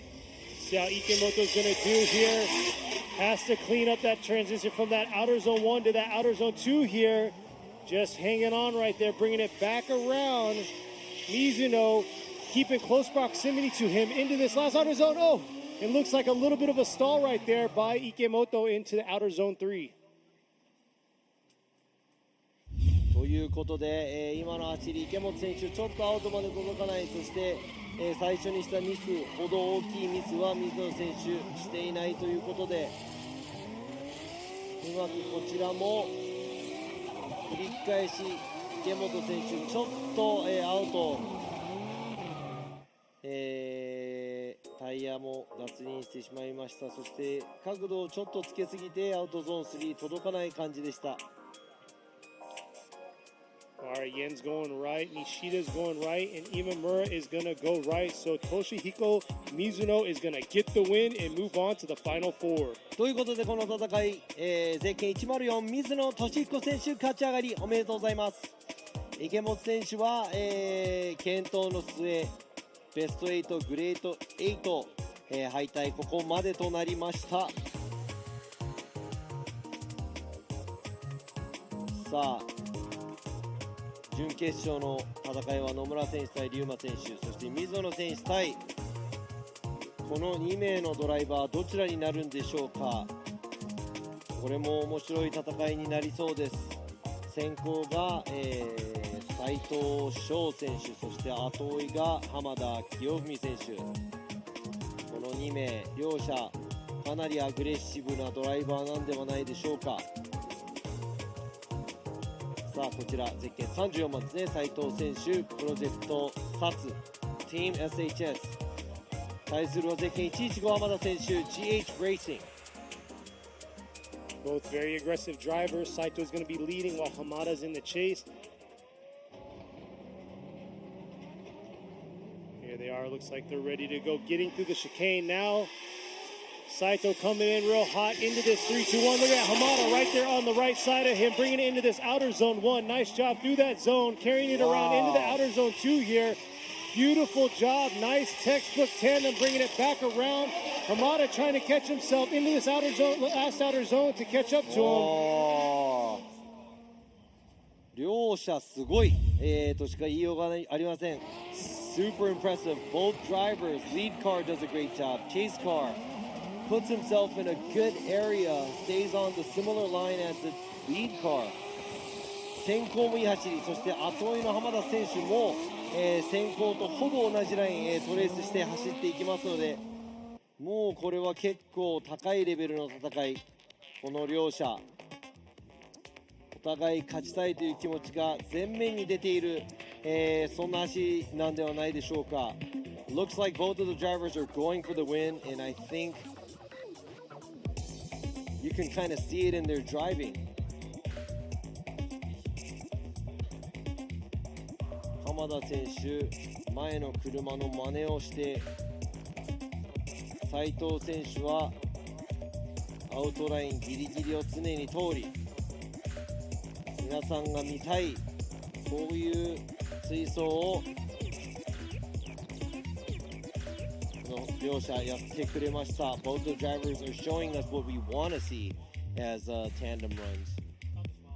さあ入れ替えてもこれは多分面白いことになりそう。 It's gonna be an interesting one after they switch sides. 今度は先行浜田選手、後追い斉藤選手。Who's going to fill this last slot on the right side of the bracket to move on to the final four? Here we are. Hamada's in the lead this time. Saito's in the chase, leaving the chicane now, approaching this 3-2-1. Here they are. Saito, real aggressive, just like Hamada was in that chase, bringing it around into this outer zone 2 here. Nice job by Hamada. Looks like Saito got caught up a little bit through that outer zone 2, bringing it back through this touch and go into this outer zone 3 here. これはアウトゾーンに斉藤選手ちょっとミス。それまではほぼ互角。先行走る浜田選手もちょっと浅めですが、ほぼ完璧とは言いませんがかなりいい走り。ちょっとアウトゾーン2の最初の方で斉藤選手追いつきすぎちゃったかもしれない。 It looks like Saito got a little too aggressive at the beginning of outside zone 2, put him in a situation where he had to correct himself. いやー、いいバトルの末。 Alright, Yen's going left, Nishida is going left, and Imamura will be going left. So Kiyofumi Hamada is going to get that last slot to move on to the final four. ということで準決勝最後のポジションを埋めるのはゼッケン115浜田清文選手、おめでとうございます。いやー、すごくいい戦いを斉藤選手も繰り広げましたが、今回は残念ながらグレート8で敗退となってしまいました。すごく残念。しかし、ここで準決勝のドライバーが出揃ったので、皆さんこのまま準決勝と行きたいところですが、 want to run right into semifinals, butこれで CM に行きます。嘘です。Said we're gonna go to the commercial. Psych. But yeah, I gotta say though, Saito has been battling out. He had diff issues. He had drive shaft issues, but here he was able to make it all the way out to the grade 8 and almost make it to the final four. I'm sorry. I just got. Robbie wasn't paying attention. Yeah, I so was it's all paying good. attention. No, but you know, after all the troubles that these vehicles had, and I'm pretty sure all these other drivers had so many things to up until here, and we're finally here in the semifinals, and it's very impressive because some of the drivers qualify really well, and like Nomura didn't even qualify. He qualified 16. Exactly. So here we are. We finally made it to the final four of the round 2 of the 2023 Yokohama Tire Presents Formula Drift Japan FDJ2 Series here at Ebisu Circuit West Course. ということで、いよいよここまで来ましたファイナル4です。2023年横浜タイヤプレゼンツフォーミュラドリフトジャパン FDJ2 Round 2エビスサーキットトップ4セミファイナルをお届けしてまいりたいと思いますが、ここまでですね、野村選手、龍馬選手、そして水野選手、浜田選手、戦ってきましたが、予選2位通過水野選手もいますし、なんと予選16位通過の野村選手、ここまで勝ち上がってきました。ということでね、予選の順位はあまり関係ない感じの、勝ち上がり方だと思いますが、この4名のドライバー、決勝に進んで優勝するドライバーはこの中にいます。One of these four one of these four are going to be on top of the podium. It's going to be Mizuno or Hamada or Nomura or Ryuma. Who do you think is going to be? No comment. 今ね、ケニーにもこの4名の中誰が優勝するかなって、聞いてみたんですが、さすがにノーコメントだそうです。4名のドライバー全てにねチャンスがあるということで、やっぱりね準決勝にふさわしい熱い走りを見せていただきたいと思いますが、all four drivers has a chance. I would love to see all four drivers battling it out and driving really, really hard, so we can see something amazing here at Ebisu. I think Ryuma's going to at least be on the podium. Just checking out the numbers, though, he finished 5th in qualify, so he's pretty much guaranteed at least 3rd. No, he's not. Because if Mizuno loses to Hamada, Mizuno's going to be 3rd. If. But that's what I'm saying. You asked my prediction, so I said my prediction. Oh, no, I didn't want you to give me a prediction. You can't do that. Why can't I? ということでね、今の、戦いなんですが、これまで FDJ2 の戦いを振り返ってみて、今村ジャッジ、どんな感じ、なんかね、J3 を見た後にこの J2 見るとやっぱ盛り上がりますね。いや、各ドライバーのこのドライビングスキルが、みんなレベルが高いので非常に見応えもあるし、ネオバというタイヤのポテンシャルを最大限使い切っているので、やっぱちょっとJ1 に近いようなね走りが結構多いですよね。いや本当ですよね。今言った通り、さっきの追走でJ1 にも通用しそうなそういう追走が多走りあったいですよね。と思うんで、はい。それは多分非常に見応えがあります。はい。He said it's very interesting because going from a J3 round to a J2 round, looking at the skill difference, there is some, but also being able to see the drivers drive on the Advan 8009s, which is a different tire from what we have in FDJ3. Imamura sees it as some of these runs also mirrors and looks like some of the J1 drivers. いや本当でも、こういう J2 のドライバーが活躍して、ああいう走りを見せてもらえると、そうですね、J1 にもすぐ通用できるドライバーはこの中にはいっぱいいるってことですね。だから全然通用するんじゃないですか。で、J1 の方でもネオバ使ってやってるから、全然そのままね通用するようなドライビングスキルあるドライバーがいっぱいいるんで、ちょっと楽しみですよね。そうですよね。この先が。はい。So Imamura's looking forward to it as well because he said, we were talking about how some of these drivers look like they'll be able to go drive in J1 right away. And a lot of the J1 drivers are also using this Advan 8009s in J1. So it's not just the J2 drivers that has these Advans. So really looking forward to seeing which driver is going to actually come up to J1. Now before we go into the competition, you see the cars warming up. 今バーンアウトボックスでねタイヤを、温めているドライバーいますが、ここでアンディ・エン、ジャッジにもね、いつもは昔、FD、US の方、ジャッジしてて、今回初めて J2、J3 ジャッジをしているのですが、How do you think and what do you think about these drivers competing in J2 and J3 compared to what you've seen previously in the US? Again, I think it's great that they are having these different tiers and brackets of competition for different competitors and their skill level. And at the same time, what is most impressive for me is that you see guys from J1 helping out the J2 and J3. That's really, really good because they'll step down, they'll coach, they'll spot, they'll even lend out a vehicle to get them going and get them practicing. So all in all, is to bring all the drivers up to FDJ1 at the end of the day. That's their end goal. And then you see that a lot in Formula Drift US too. A lot of the original drivers are starting to be team owner, manager, and principal. And then at the end of the day, I guess it's paying it forward, going from there. Okay.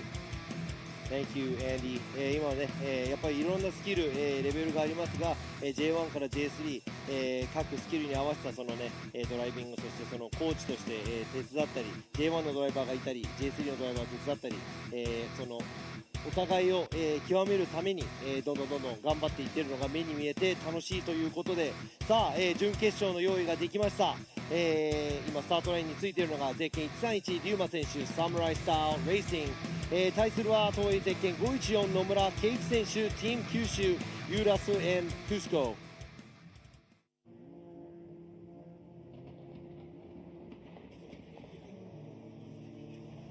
All right, here we are. Yuma's in the lead this time. Nomura's in the chase, and here they are coming around into this outer zone one here. Yuma, nice job filling that zone. Oh! Looks like a little bit of an over rotation right there, leaving that outer zone 1 into outer zone 2, bringing it back around here. Ruma doing his thing, leading. Nice job in that last outer zone, but man, なんとここでここまで遠い好調だった野村選手、龍馬選手の後ろで角度をつけすぎて、ハーフスピン状態になってしまった。その後ですね、ちょっと、龍馬選手アウトゾーンに出てくるところでちょっと縦に、戻ってはいないんですが、少し戻しながらアウトゾーンに出てきました。さあこちら上から見るとすごく分かりやすい。ちょっと野村選手アウトゾーンにも届かず、ほぼ、ハーフスピン状態。いやー、これは準決勝ここまで来てこうなるとはちょっと思ってもいなかった。 I did not imagine that happening. We're at the semifinals. Nomura pushing it a little too hard, coming into almost in half spin after the outside zone 1 following Ryuma. Not looking good for Nomura, but he does still have his lead run. もちろんね、野村選手今度は先行、思い切った走りをしていただきたい。そして龍馬選手もまだまだ、後ろ追尾をしなきゃいけないので、この1本で決まるのか、それか他のシナリオがあるのか。 Is there a different scenario to the ending of this battle, or is this going to be it? We'll see here. Ryuma's got to keep it up here in the chase, going against Nomura. Nomura looking like he's real aggressive, putting it all on the line here, ripping through outer zone 1, bringing it back around to this outer zone 2. Nice shot through that zone, switching back through the touch and go. Ryuma leaving a little cushion there in between. Another huge correction right before the finish line.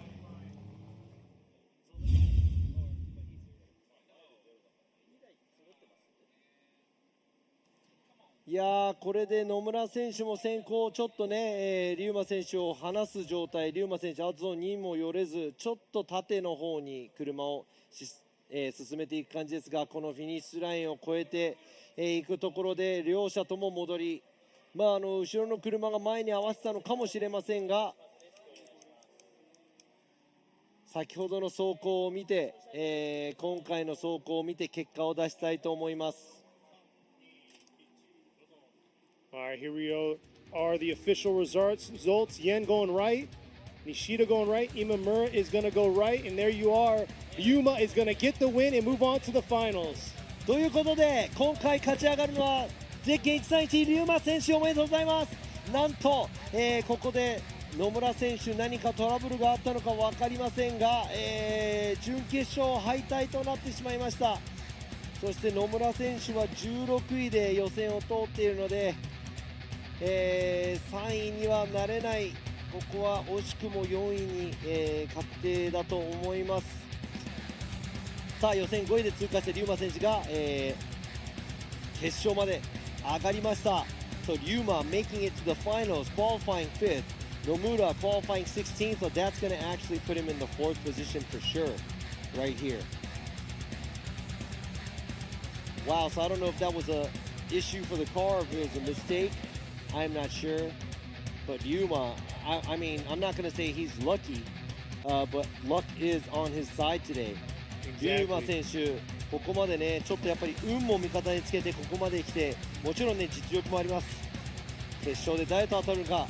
さあ、この2人の戦い、勝った者が決勝進出。ゼッケン104水野俊彦選手、対するはゼッケン115浜田清文選手。All right, Mizuno is in the lead this time. Hamada is going to be in the chase. It looks like we got a pylon touch right there by Mizuno.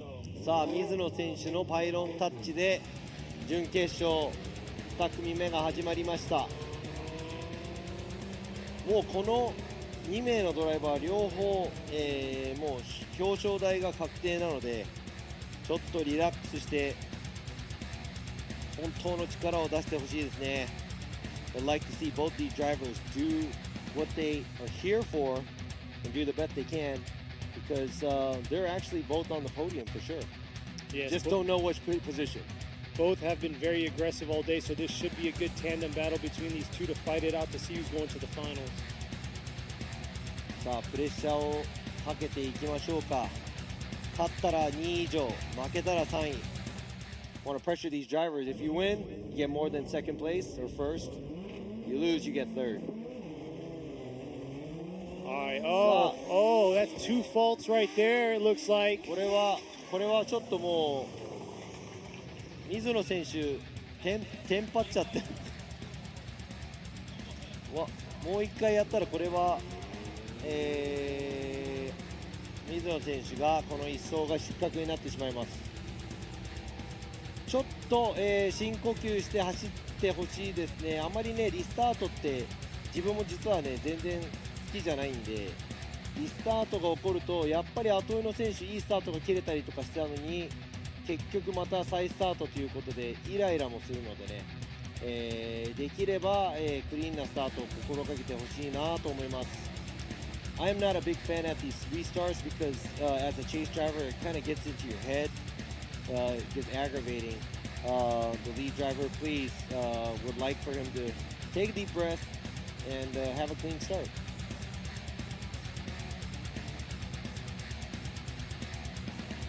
All right, we'll see this time if Mizuno is going to be able to make it through the chicane. He's already at 2 faults, 1 more.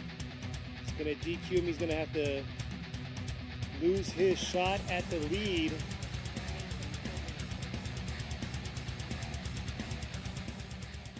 Calm and collective getting through the chicane here. Mizuno in the lead, Hamada in the chase. It looks like we are going to have a tandem battle now. Here they are approaching the 3-2-1 into outer zone 1. Hamada dialing it in into this outer zone 2, adjusting himself just a little bit in that chase position, bringing it back around here through the touch and go. Nice job in the lead into this last outer zone, filling all of the zone. Hamada taking a little bit of a lighter line into that last zone.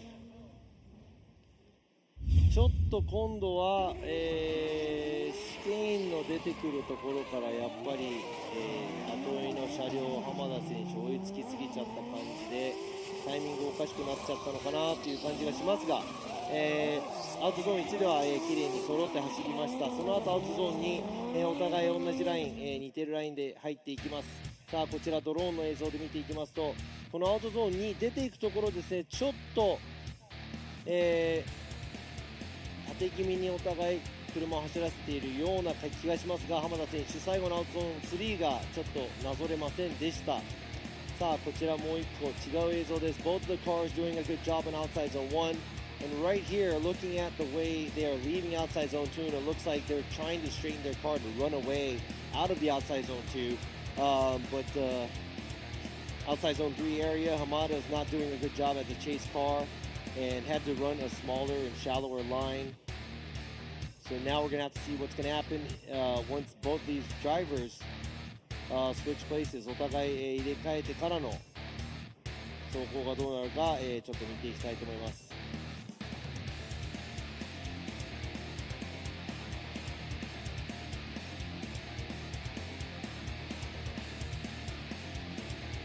さあ今度は、ゼッケン115浜田清美選手が先行、そしてゼッケン104水野俊彦選手が後追いです。Tables are turned. Hamada's in the lead this time. Mizuno's in the chase, and here they are. Who's going to fill this last spot here? Bringing it around. Hamada dipping a tire right there through that outer zone 1, but bringing it back around to the outer zone 2 here. Chase keeping good close proximity to him. Switching back through the touch and go into this last outer zone.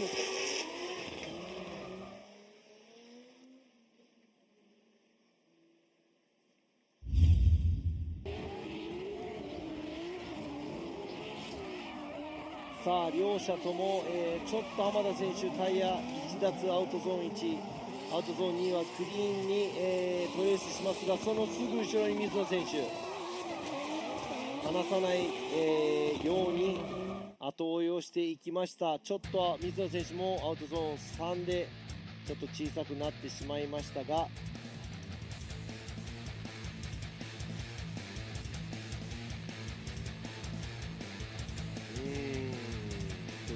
ところですね。さあもう一度リプレイです。 Looking at the replays one more time here. Hamada dipping a tire at outside zone 1 and it looks like Mizuno keeping up a little bit better than how Hamada was when he was chasing, and Hamada not throwing so much angle leaving the outside zone 2 either.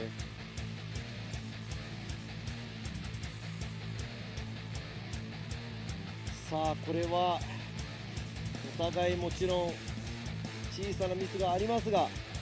Alright, Yen's going right, Nishida is going to go right, and Imamura is going right, so Toshihiko Mizuno is going to get the win. ということで決勝進出はゼッケン104水野俊彦選手勝ち上がりおめでとうございます。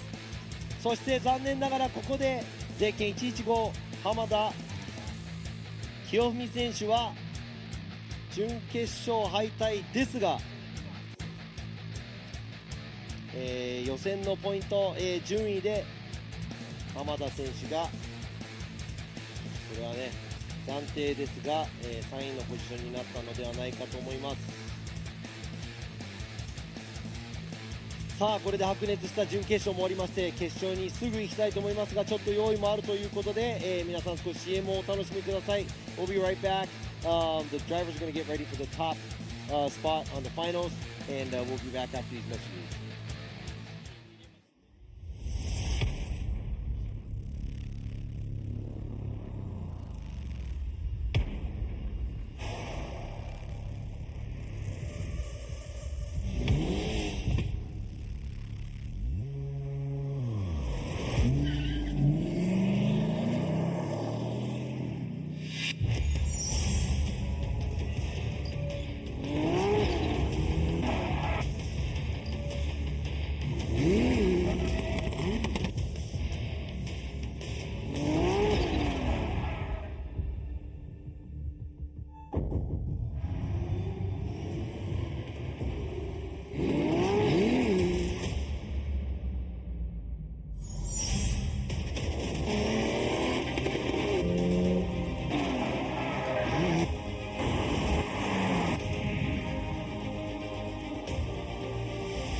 Ultimate lubricant.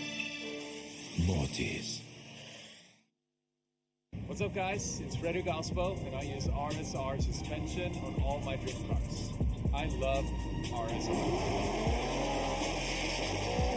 Iyo RSR Ichiban.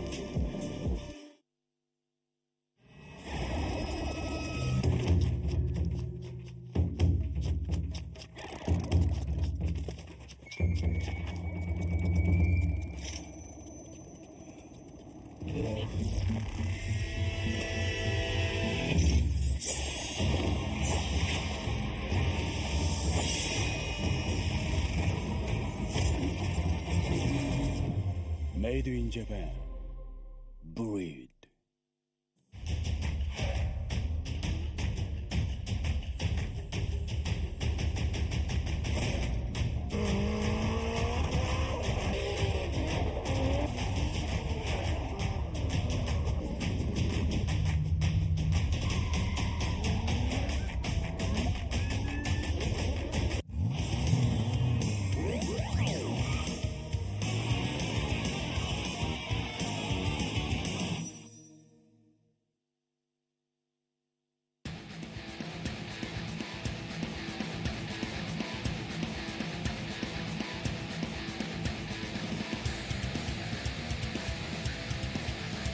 All right, this is it. We made it to the finals here for round 2 of the 2023 Yokohama Tire presents Formula Drift Japan FDJ2 here at Ebisu Circuit. さあ、やっと来ました。ここまで来ました。2023年横浜タイヤプレゼンツフォーミュラドリフトジャパン FDJ2 Round 2ついに、決勝ファイナル、お届けしてまいりたいと思いますが、今ね決勝に行く前にちょっと時間があるので前回の、決勝の VTR をちょっと皆さんと一緒に見ていきたいと思います。Let's go ahead and check out last finals that we have for FDJ2。2年連続でこの決勝戦まで来たヨザハリー選手は多分 And here they are ready to go, coming through the chicane, approaching the 3-2-1. Yoza in the lead, very experienced in this situation in the finals here at Suzuka Twin Circuit. Nice job through outer zone 1 and 2, transitioning back around deep into that outer zone 3. Jamakan trying to keep that close proximity throughout this track. Definitely a rough spot right there through that touch and go, but nice finish by Yoza in the lead. Here they are taking 2 different approaches to this outer zone 1. Yoza trying to dial it in here. Nice job through outer zone 2 there, swinging back around to this outer zone 3. And Yoza trying to keep a balanced, aggressive approach to Jamakan. And Jamakan doing a good job in that lead position. Gonna make it. Harry Zato with Big Kid Blocks Japan. Harry Yoza! ヨザハリー選手、見事優勝おめでとうございます。ということで前回の決勝なんですが、ヨザハリー選手優勝、そして、ジャマケン選手が準優勝だったんですが、I mean, Harry Yoza got first last time, and the second place it was Jamakan. But both of these drivers are knocked out at top 16. It's pretty much the same scenario as FDJ3. J3 と同じくなんですが、前回の、表彰台のドライバーたちがなんと、ベスト16で、敗退という J3 とまさに同じようなシナリオになってきましたが、what do you think about how everything came along today for the FDJ2, this track? And the driving. And the crazy thing is you don't know what to expect. I mean, like he was just saying, Yoza qualified first. He finished first in Suzuka. I was like, oh man, he might take it all this time around. And we just saw he got knocked out first round of top 16. So we never know what to expect. Ryuma, he's all the way to the finals, got saved 2 times in 2 different battles. So yeah, it's all surprising. And yeah, we're live here, so we get to see it all, especially all of you out there tuning into us. So thank you all sticking around and listening to this guy more than me. ということでね、ケニーの方も、もちろん與座選手が、予選1位通過でもしかしたら今日も行っちゃうんじゃないかってやっぱちょっと思ってたんですが、なんと野村選手に、ベスト16で、負けてしまいまして、今ね決勝に残っている、リュウマ選手も、何度も、もうダメなんじゃないかって思ったら、相手がミスしたり、トラブルが起こってここまで来れました。ということでね、水野選手も、リュウマ選手もここまでの道のりがちょっとね僕らにも、こうなるんじゃないかって全然わからないような、結果に今なっているので、どちらのドライバーが勝つか、僕ら本当見当もつきません。I mean, I can't even guess right now who's going to be winning because of what you just explained right now about how we came to here, because it was like everything like all in the air. We can't predict. So I didn't mean to cut off Andy earlier. Oh wait, I'm sorry. We don't need you anymore, Andy. We're not going to. We're going to go to a different video. 今ね、アンディにインタビューしようとしたんですけど、違う部位に行こうと言ってます。去年の恵比寿のね、決勝の部位に行きたいと思います。アンディの話は聞きたくないです。I don't want to hear you.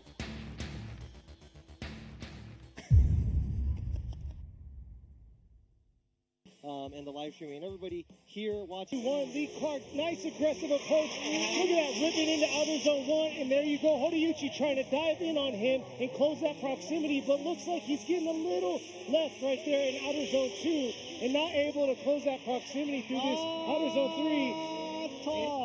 And Hodayuchi's going to adjust himself and see if he can throw down a solid lead run, and here he is approaching the 3-2-1. Real aggressive here coming into his outer zone 1. But look at that right there. Hiraoka trying to keep that close proximity, not doing too bad. Oh, it looks like an adjustment right there by Horiuchi through that second half of outer zone 2, but a solid finish by both.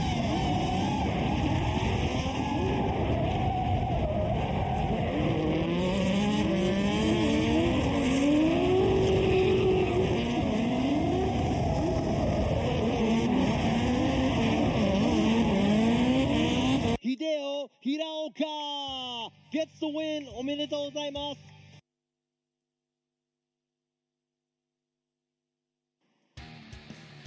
ということで去年の、決勝をご覧に、なったと思いますが、looking back at last year's finals here, 2022 season of FDJ2, that was Hiraoka taking the win in the blue 86. He is currently driving in the FDJ series. FDJ の方で今大活躍している平岡選手の青い86のマシンですが、前回ここで去年ですね、ここで優勝、そして2位だった堀内選手のマシン、現在堀内選手もね違うマシンで FDJ の方を参戦しています。そして堀内選手の去年の FDJ2 のマシンを椎名選手が今回 FDJ2 で走っていたんですが、残念ながら予選敗退という形になりました。Yes, just like you were saying, Sheena is now piloting Horiuchi's car this year, but it is the third year for FDJ2. So that's, we're moving along. We're making FDJ, the Pro Series, even better. And then we also got this year starting out FDJ3. So we had that top 16 earlier on today, so you can check that out if you want on the archive section. そうなんです。で FDJ3 の方がね、ご覧になられてない方がいらっしゃいますから、YouTube の方で、午前中配信した動画が見られると思いますので、ぜひご覧ください。さあ今ユーマ選手の車がバーンアウト、ウォームアップエリアに、行くところです。Looks like Yuma's car making its way to the burnout box. So we're about to see this final battle. I'm checking out some of the chat right now. My nails are doing very good. They're healthy. Kengushi called out my eyebrows. I'm hiding them right now, but yeah, they're doing good too. そうなんです。今ね画像に映っているんですがね、このライブストリームの方でもね、一応、僕らもねこのコメントとかチェックしてるんですがね、前々回ですね、ケニーの方眉毛がすごい長いという、指摘がありまして、この間切ってきました。Bobby's put me on blast. No, just explaining everything. でね、実はね、今回 J2 の方に出ている渡辺選手、髪を僕は前回切ってもらいました。One of the FDJ drivers, driver named Watanabe, actually didn't qualify, but I got my haircut from him last event. And that's where the whole eyebrows came in too, because they told me I had to tame them. So yeah. I listened to y'all. See, I listened to y'all. そうです。ライブストリームね、ちょっとねPA で聞いてる皆さん何の話かわからないと思うんですが、今ねこのライブストリームの方でも、トークが盛り上がってると思うので、時間があればぜひ見てみてください。Check out the live stream. In the comments in the live stream also, everybody's talking smack about all kinds of stuff. Now, before we go into that battle, let's go ahead and go back to Andy. さあこれでね決勝まで来たんですが、アンディ・エンジャッジ今後のね楽しみと言っていたんですが、What do you look forward to next time when you come back? Next time? I can't even think that far yet, but depending on which competition, definitely good tandem and just seeing everybody just advance and keep practicing and growing. A lot of stuff is that the guys that do get a lot of practice and get a lot of reps in, you can see that it really shows on the track. So it goes back to just getting the basics down and getting yourself out to practice, to really have seat time, to test and tune all the different setups leading up to the event really shows at the end result for that. So, it's always a good time out here. Thank you for having me. And yeah, I'm looking forward to the finals right now. さあもちろんね、アンディ・エンジャッジも決勝をすごく楽しみにしていると思うんですが、まずね、ここに来られたことも嬉しいし光栄だと言っています。そして次回またいつ来るのかというのは分からないんですが、まあとにかく、この先見たいのがこのドライバーたちが、やっぱりいっぱい練習して、もちろん練習量が多ければ、何かにつながると思うので、そういうところを忘れずに、やっぱりドライバーの中でもいっぱい練習している人としてないドライバーっていうのがね、走り成果として、見えてきているんじゃないかなという感じです。なので、アンディ・エンジャッジも、まあ、この先このドライバーたちが伸びていく、様をぜひまたいつか来て見ていきたいということです。今回もねゲストジャッジとして、来ていただいたので、もちろん日本のドリフトのレベルもこうやって見てもらえましたし、checking out the level of driving that they have, and this is FDJ2, but at the same time it's a pretty much like a professional series that we have in Japan, and a lot of the drivers are getting to get into FDJ。やっぱりね FDJ2 といってもやっぱりね、プロの競技として、成り立つためにもね、このドライバーたちにぜひ頑張っていただいて、いつかこの FDJ の方に、上がっていって、その後世界にも羽ばたっていきたいなと、羽ばたっていってもらいたいとは思います。And looking forward to seeing some of these drivers moving, up to FDJ, and also even going, outside of Japan, going to different countries, maybe going to other competitions. Formula Drift USA's there. And now we have the time here, shout out to the Formula Drift USA family. And also Joyce, always thanks for taking care of us here on what you do. We're about to start the finals. ということで決勝始まろうとしています。ゼッケン104、水野俊彦選手、ブラック MY ガレドリ対、鷲倉温泉 VS ゼッケン131、龍馬選手、サムライスタイルレーシング。さあ重量級のアリスト、そして2J を積んだ S15 シルビアと F15 with a 2J versus a big body Aristo. All right, 2J battle, but here they are coming through. Mizuno in the lead this time. Ryuma coming back around in the chase right here, trying to close that proximity around this outer zone 2. Oh, huge correction in that chase, coming back into this touch and go right here, into this outer zone 3. Oh, and overshooting it right there by Mizuno. Oh, not a good run right there. Let's see the replay. ちょっとぐちゃぐちゃになっちゃった、決勝なんですが、さあここでどのタイミングで誰がどうなったか見ていきましょう。さあここで縦にちょっとドリフトしてたかなというところ、そしてここなんと水野選手3奪。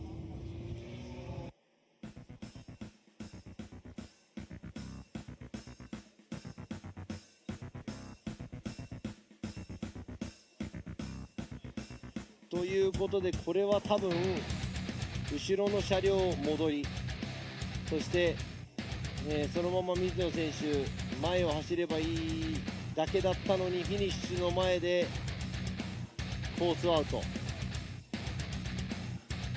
Yeah, so that looks like a huge correction by Yuma at the outside zone 2. So he pretty much incompleted, and all Mizuno had to do was finish the track, but he went off course, 3 tires off at the outside zone 3, so he incompleted too.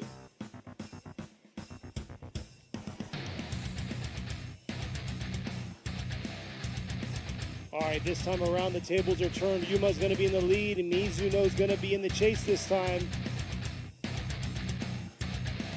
Yuma's got to throw down a solid lead run here.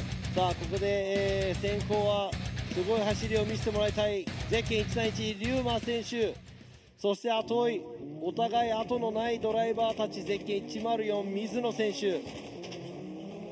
This could be the last run of the day right here. Here they are approaching the 3-2-1. Coming in, Yuma into outer zone 1. Here's the attack right here into that outer zone 2, bringing it around. Both drivers getting right back on it. Nice mimic in the chase right there. Finalizing here through that last outer zone.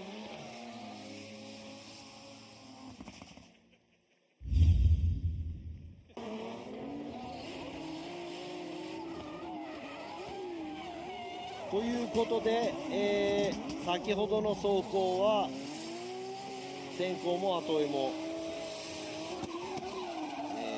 コースインコンプリート、0点みたいな感じですね。そそして今回の先行後追い、先行もいい走り、後追いもいい走り、これが1走目でもう1個入れ替えてやるんだったら嬉しいのにと思いますが、先ほどの結果、そして今回の結果を見ます。これで勝者が決まるのか。Do we have a winner here? After these 2 runs? I don't know. We'll see here. This time around here, this run was pretty good between the lead and the chase. Obviously, the first one, they both had their mistakes made. Yeah, this was perfect. If this was the first run and we go to the second run, it'll be great because both of the drivers did a good job.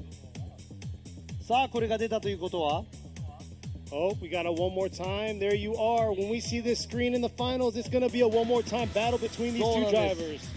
このスクリーンが決勝で出たということはもう一回one more time です。もう一回走っていただきましょう。 At first, I thought there was going to be a leak on who won. I was like, oh, it's like that today?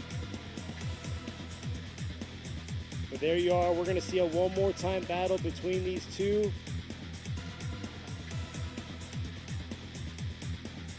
ということでお互いのドライバーピットに戻っていきます。今ねちょっとスタンドにいる方には見えないかもしれないんですが、ライブストリームで放送している、ピットの方の様子見られますが、 So we got both of the drivers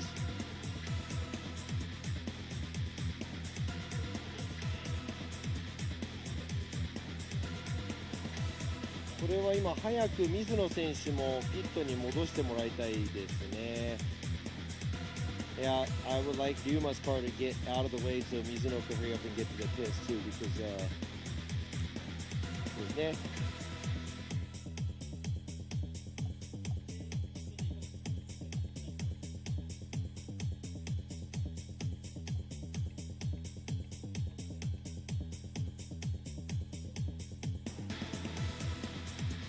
さあここで、お互い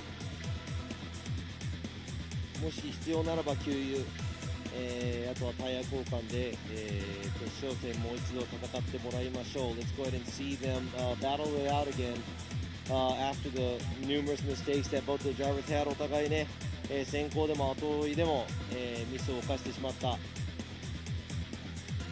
そして入れ替えて、今度は先行後追い両者ともいい走りをしてしまったということで、ワンマータイムとなってしまいました。So both of the drivers making a huge error in the lead position and the chase position. Both incompletes. Second run, Ryuma does a good job. Mizo does a good job. Both the drivers does a good job. One more time. Simple as that. So these drivers aren't making it easier for these judges up here. So we're going to see them battle out one more time. Once they get their tires swapped out and roll back up to the burnout box, you'll check it out here soon. But I gotta say, shout out to y'all out there for tuning in with us, sticking with us either through the FDJ 3 and 2 top 16 or just joining us here on FDJ 2's top 16. So thank y'all out there. そうなんですね。決勝戦誰が勝つか、待っている皆さんもね、暑い中スタンドの方から、ドライバーたちに応援をしていただいてありがとうございます。Thank you to everybody out there in the stands. I know it's hot, but they are eager to see who's going to be winning the finals here. And thank you for sticking around. 皆さんね、水分補給もちゃんと、行ってください。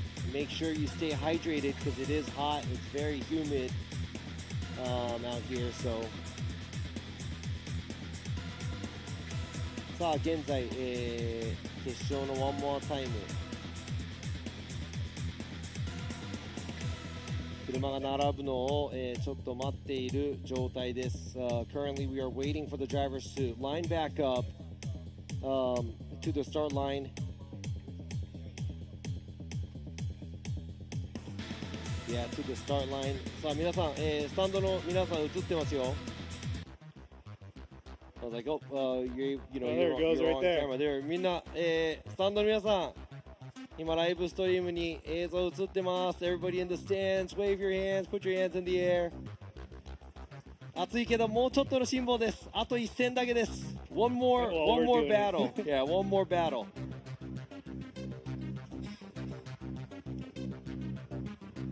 でやっぱりね、お互いミスがあったんですが、頑張った末のミスなのでね、皆さんにもっといいものを見せようと、努力した結果、残念ながらにね、ワンモアタイムになってしまいましたが、both of the drivers probably wanted to do as best as they can to show off their skills, but maybe went a little too far and both made their own mistakes. さあこちら、結構ドリフトのイベントではこの FDJ2 そして3なんですが、タイヤのワンメイクタイヤのイベントっていうのはすごく、少ないんですが It's very rare to see a spec tire series. I know the Pro Spec in the US is a spec tire as well.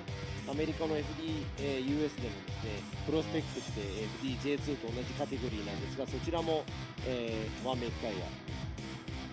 What do you think is going to happen in the future? Do you think we're going to have more spec tire series? スペックタイヤのシリーズがどんどん増えていくのかなと、ちょっと。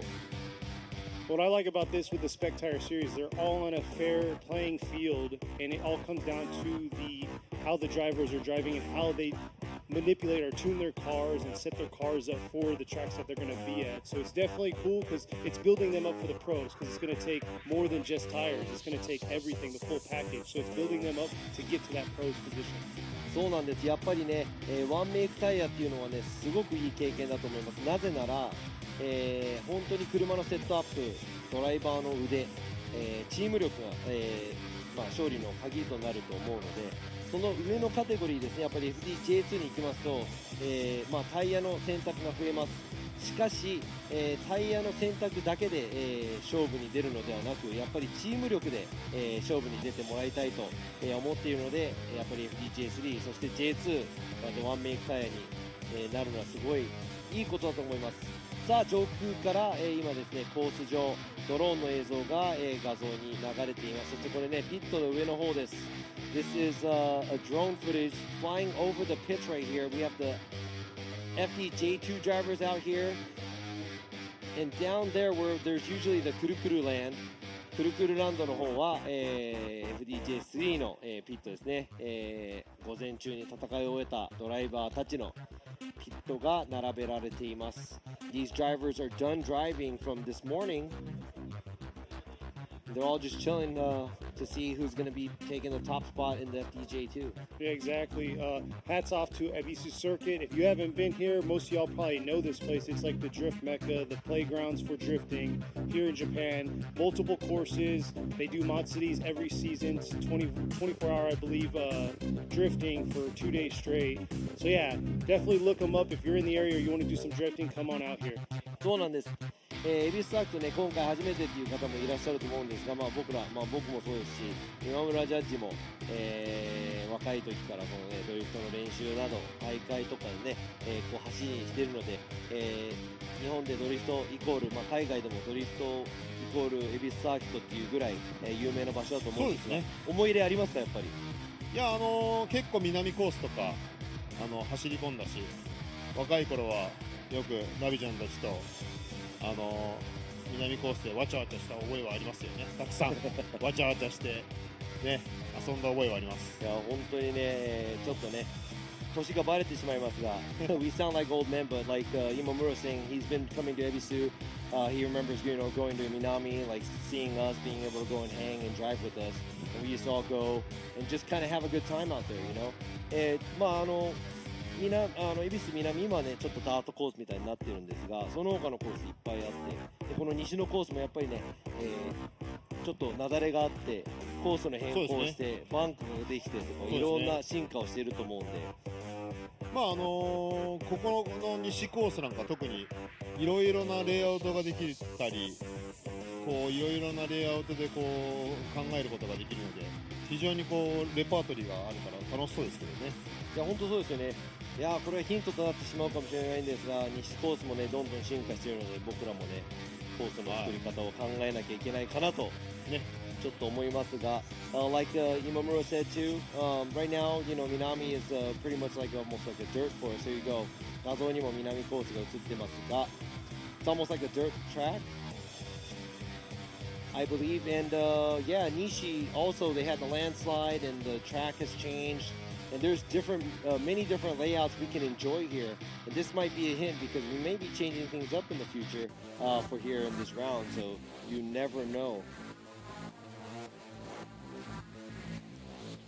さあ今、両者、ドライバーがピットを出たところです。So I heard some good news. Both the drivers are leaving their pit.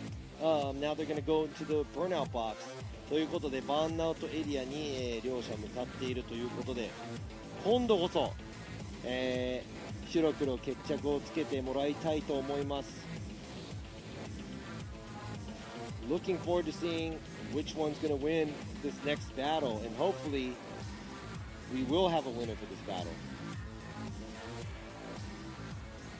Exactly. Cars are getting ready to go, scrub their tires, and we'll get this show on the road.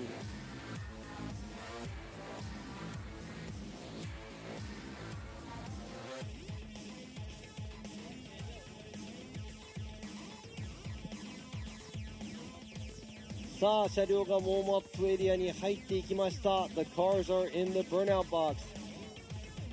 皆さん、お待たせいたしました。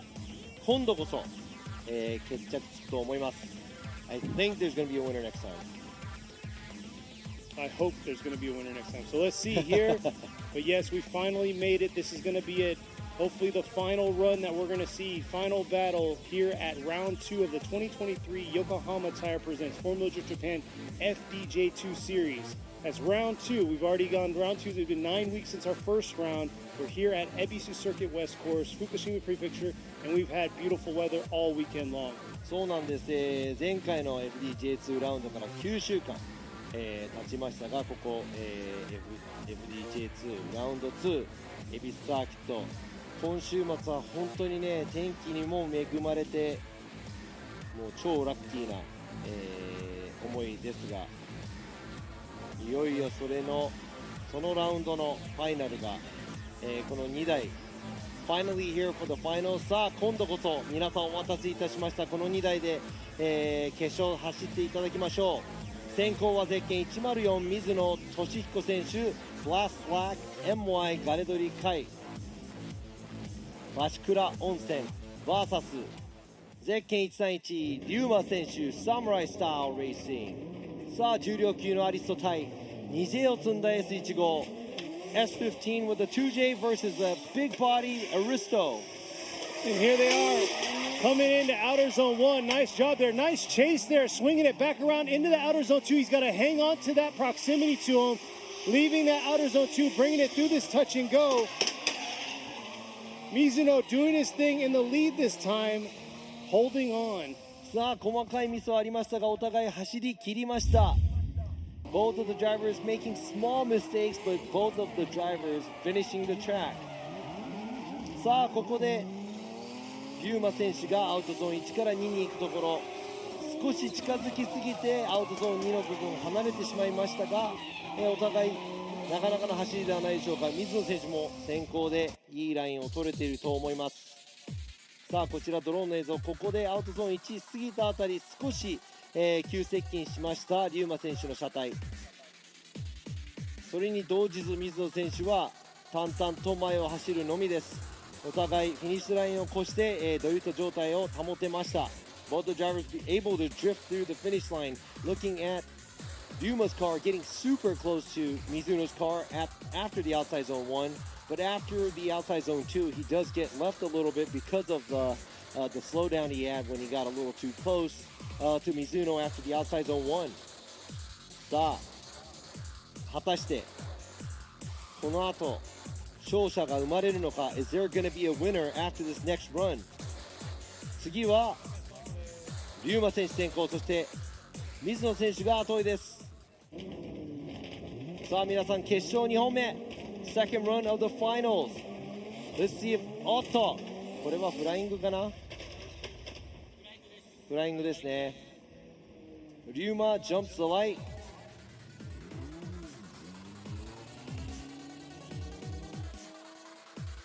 本当にじらしますね、この2人。These guys are really like not letting us see who the winner is. Yeah, it's like they're building the suspense. まあね、いい方向、いいように言えばね、このサスペンスをこう盛り立てるという続々感を盛り立てているんですが、でもね、暑い中待っている皆さんはね、多分いい走りを見て勝者が決まるのを見たいと思いますが、さあ再スタートです。So it's a restart right here. Ryuma is leading and Mizuno is giving chase. さあRyuma選手先行。All right, looks like Yuma made it through the chicane, and here he is approaching the 3-2-1. Bringing it into this outer zone 1. Right there, Mizuno taking a shallower line through that outer zone 1. Coming back around, closing that proximity right here, keeping close to him. Switching back around into that touch and go. Now into this outer zone 3, hanging strong into the finish.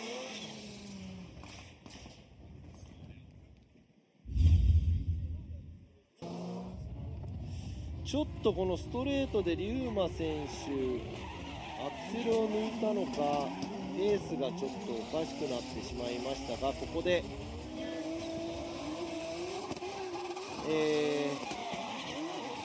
先行でねリューマ選手もできる限りアウトライン走りました。そしてその後ろ水野選手うまく追尾していきます。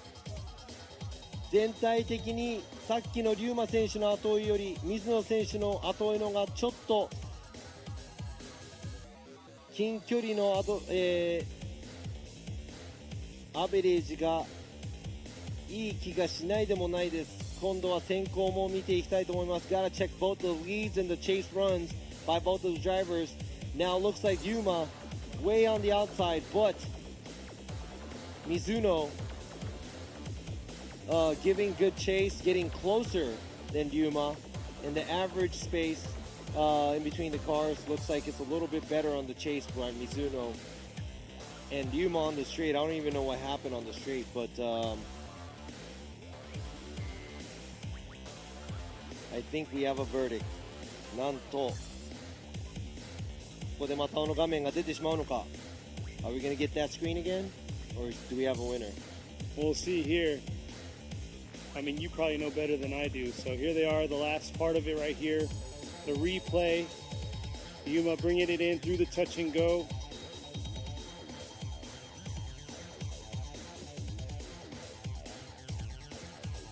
All right, y'all can see right there on the screen the van pulled up. It looks like we have a verdict on who's going to win round 2 here at the 2023 Yokohama Tire Presents Formula Japan FDJ2 round here in Ebisu Circuit West Course. さあやっと、皆さん、決まったみたいです。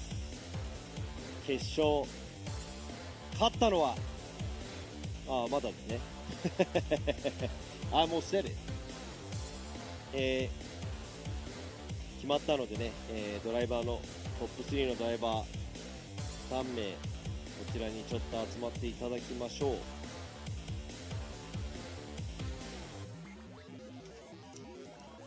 Getting the car squared away.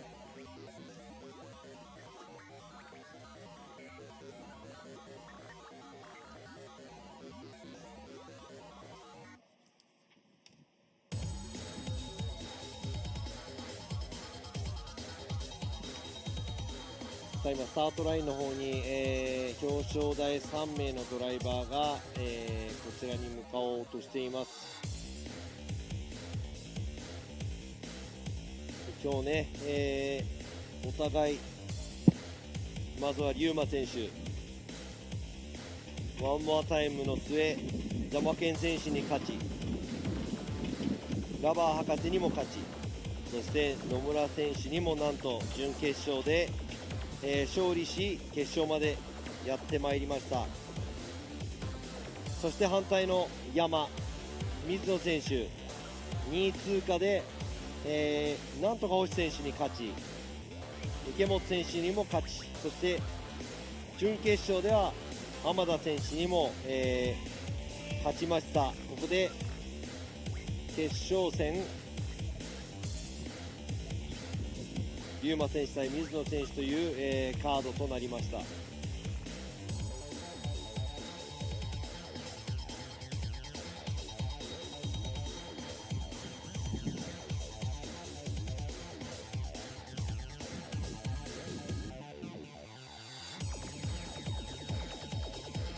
R3 にスカイラインに乗る浜田選手、 S15 に乗る水野選手、そしてアリストに乗る龍馬選手、3名とも、こちらに揃いました。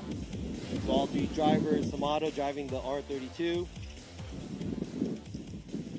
Mizuno driving the S15, and Ryuma driving the Aristo, all here.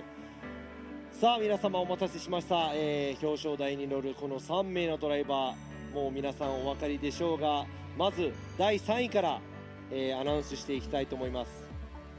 Alright, finishing third. It's been some tough battles all day long for him, but he made it onto the podium. He ranked 6th in qualifying. He's in the GH Racing R32 Skyline, number 115, Kiyofumi Hamada. さあ見事3位、表彰台のドライバーは GH レーシング R32 スカイラインに乗るゼッケン115浜田清文選手、おめでとうございます。ちょっと可愛いポーズ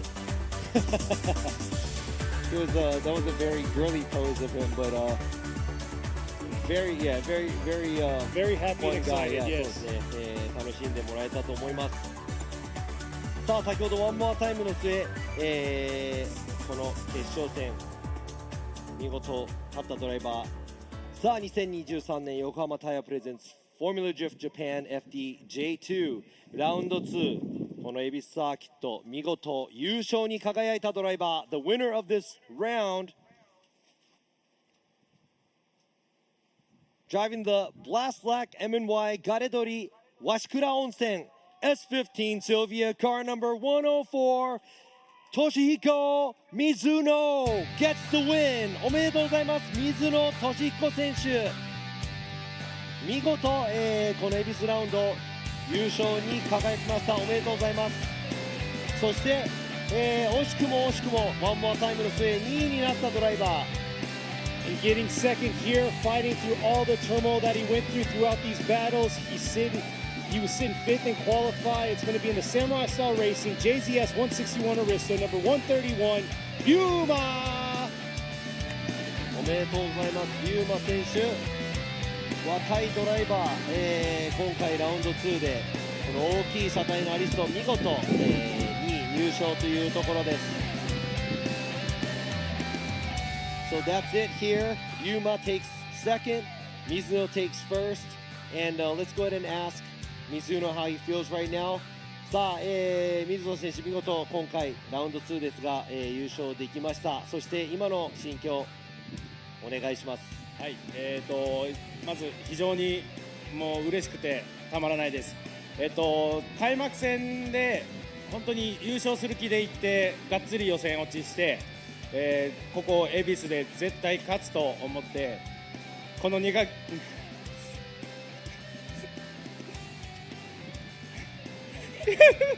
泣きそうになかったんですけど、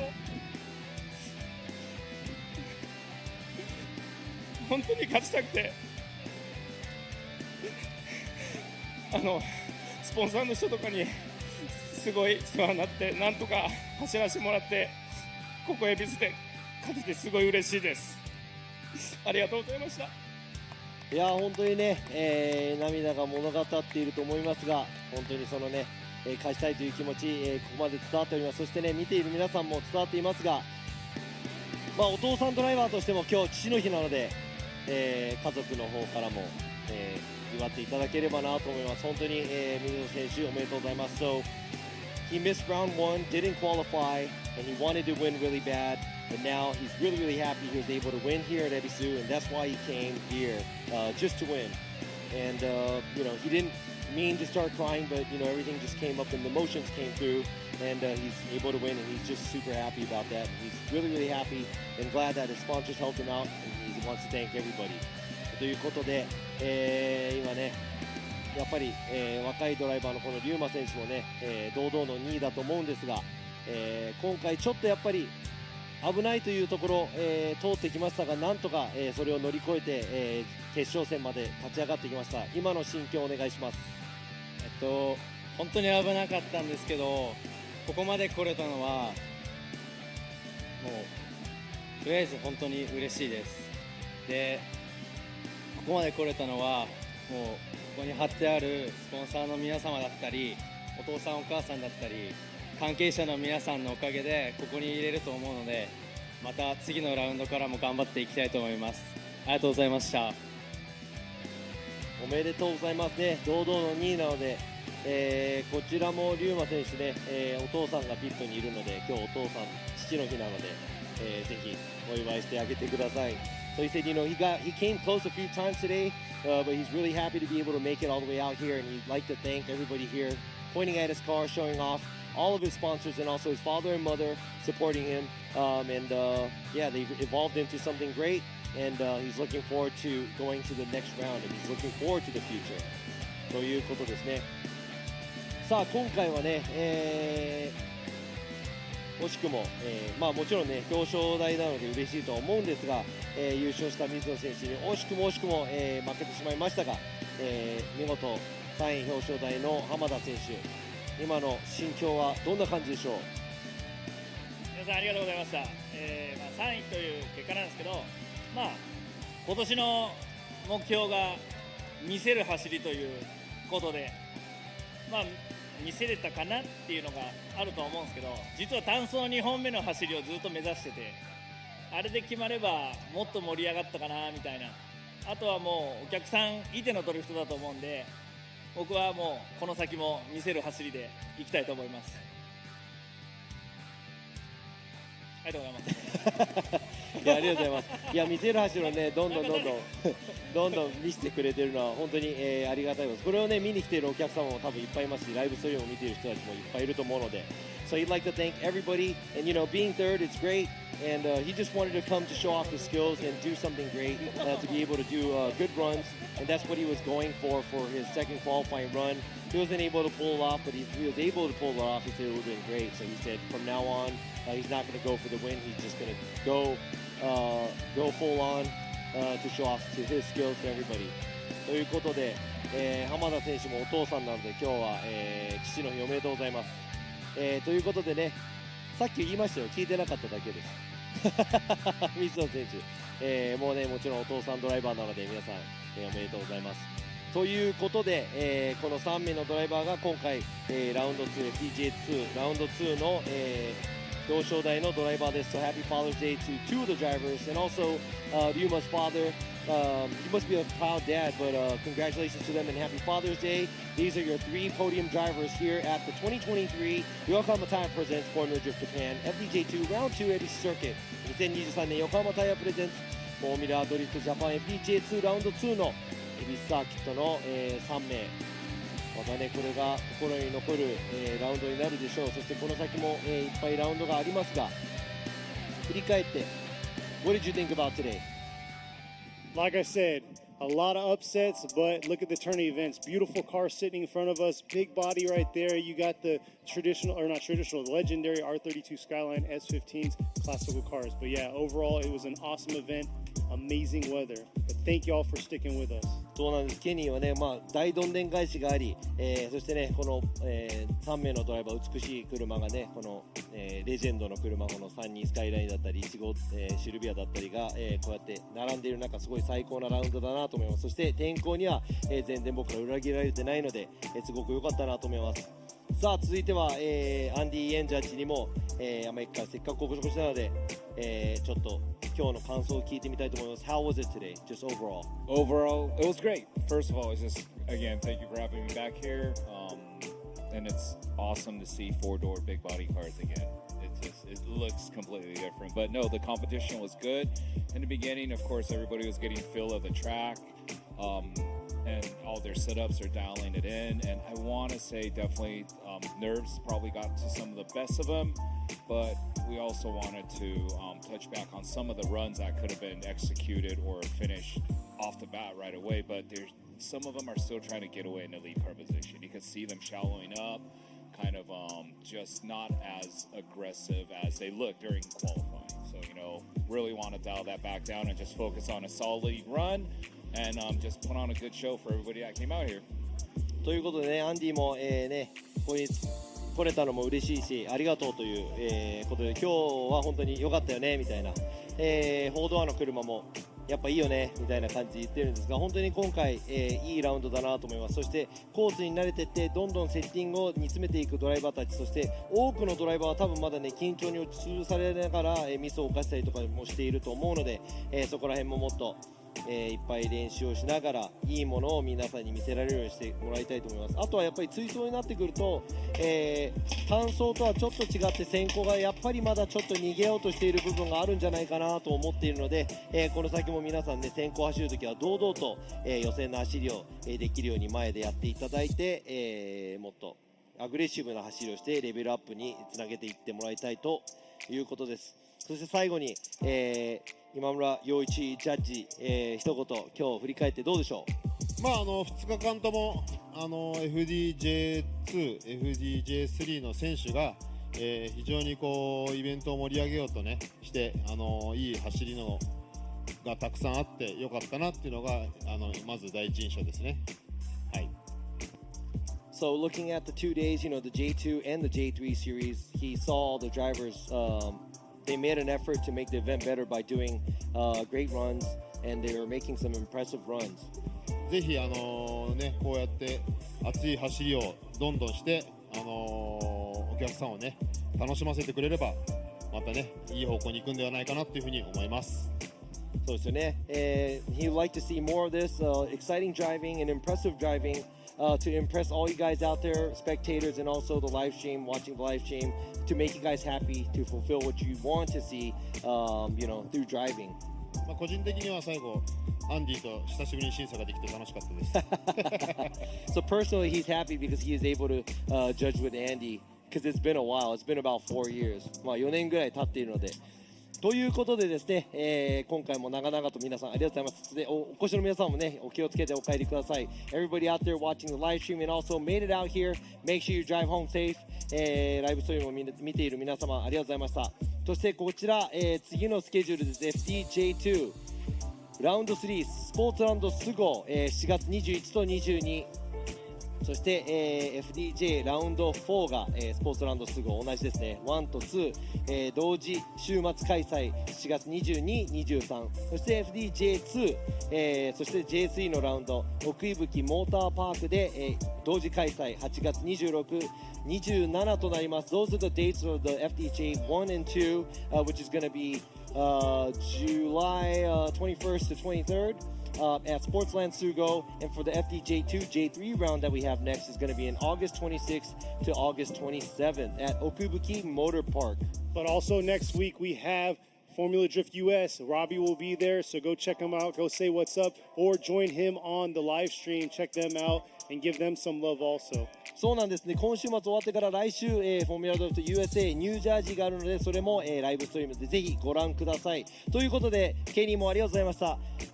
Andy もありがとうございました。そして陽一くんもありがとうございました。Thank you to these three and also myself for taking care of all this. And we'll see you guys next time. And you guys make sure you tune in next weekend in the next rounds that we are here at FDJ. 皆さんさようなら。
ultimate lubricant. Mortis. What's up, guys? It's Frederick Alspo, and I use RSR suspension on all my drift cars. I love RSR. Iyo RSR Ichiban.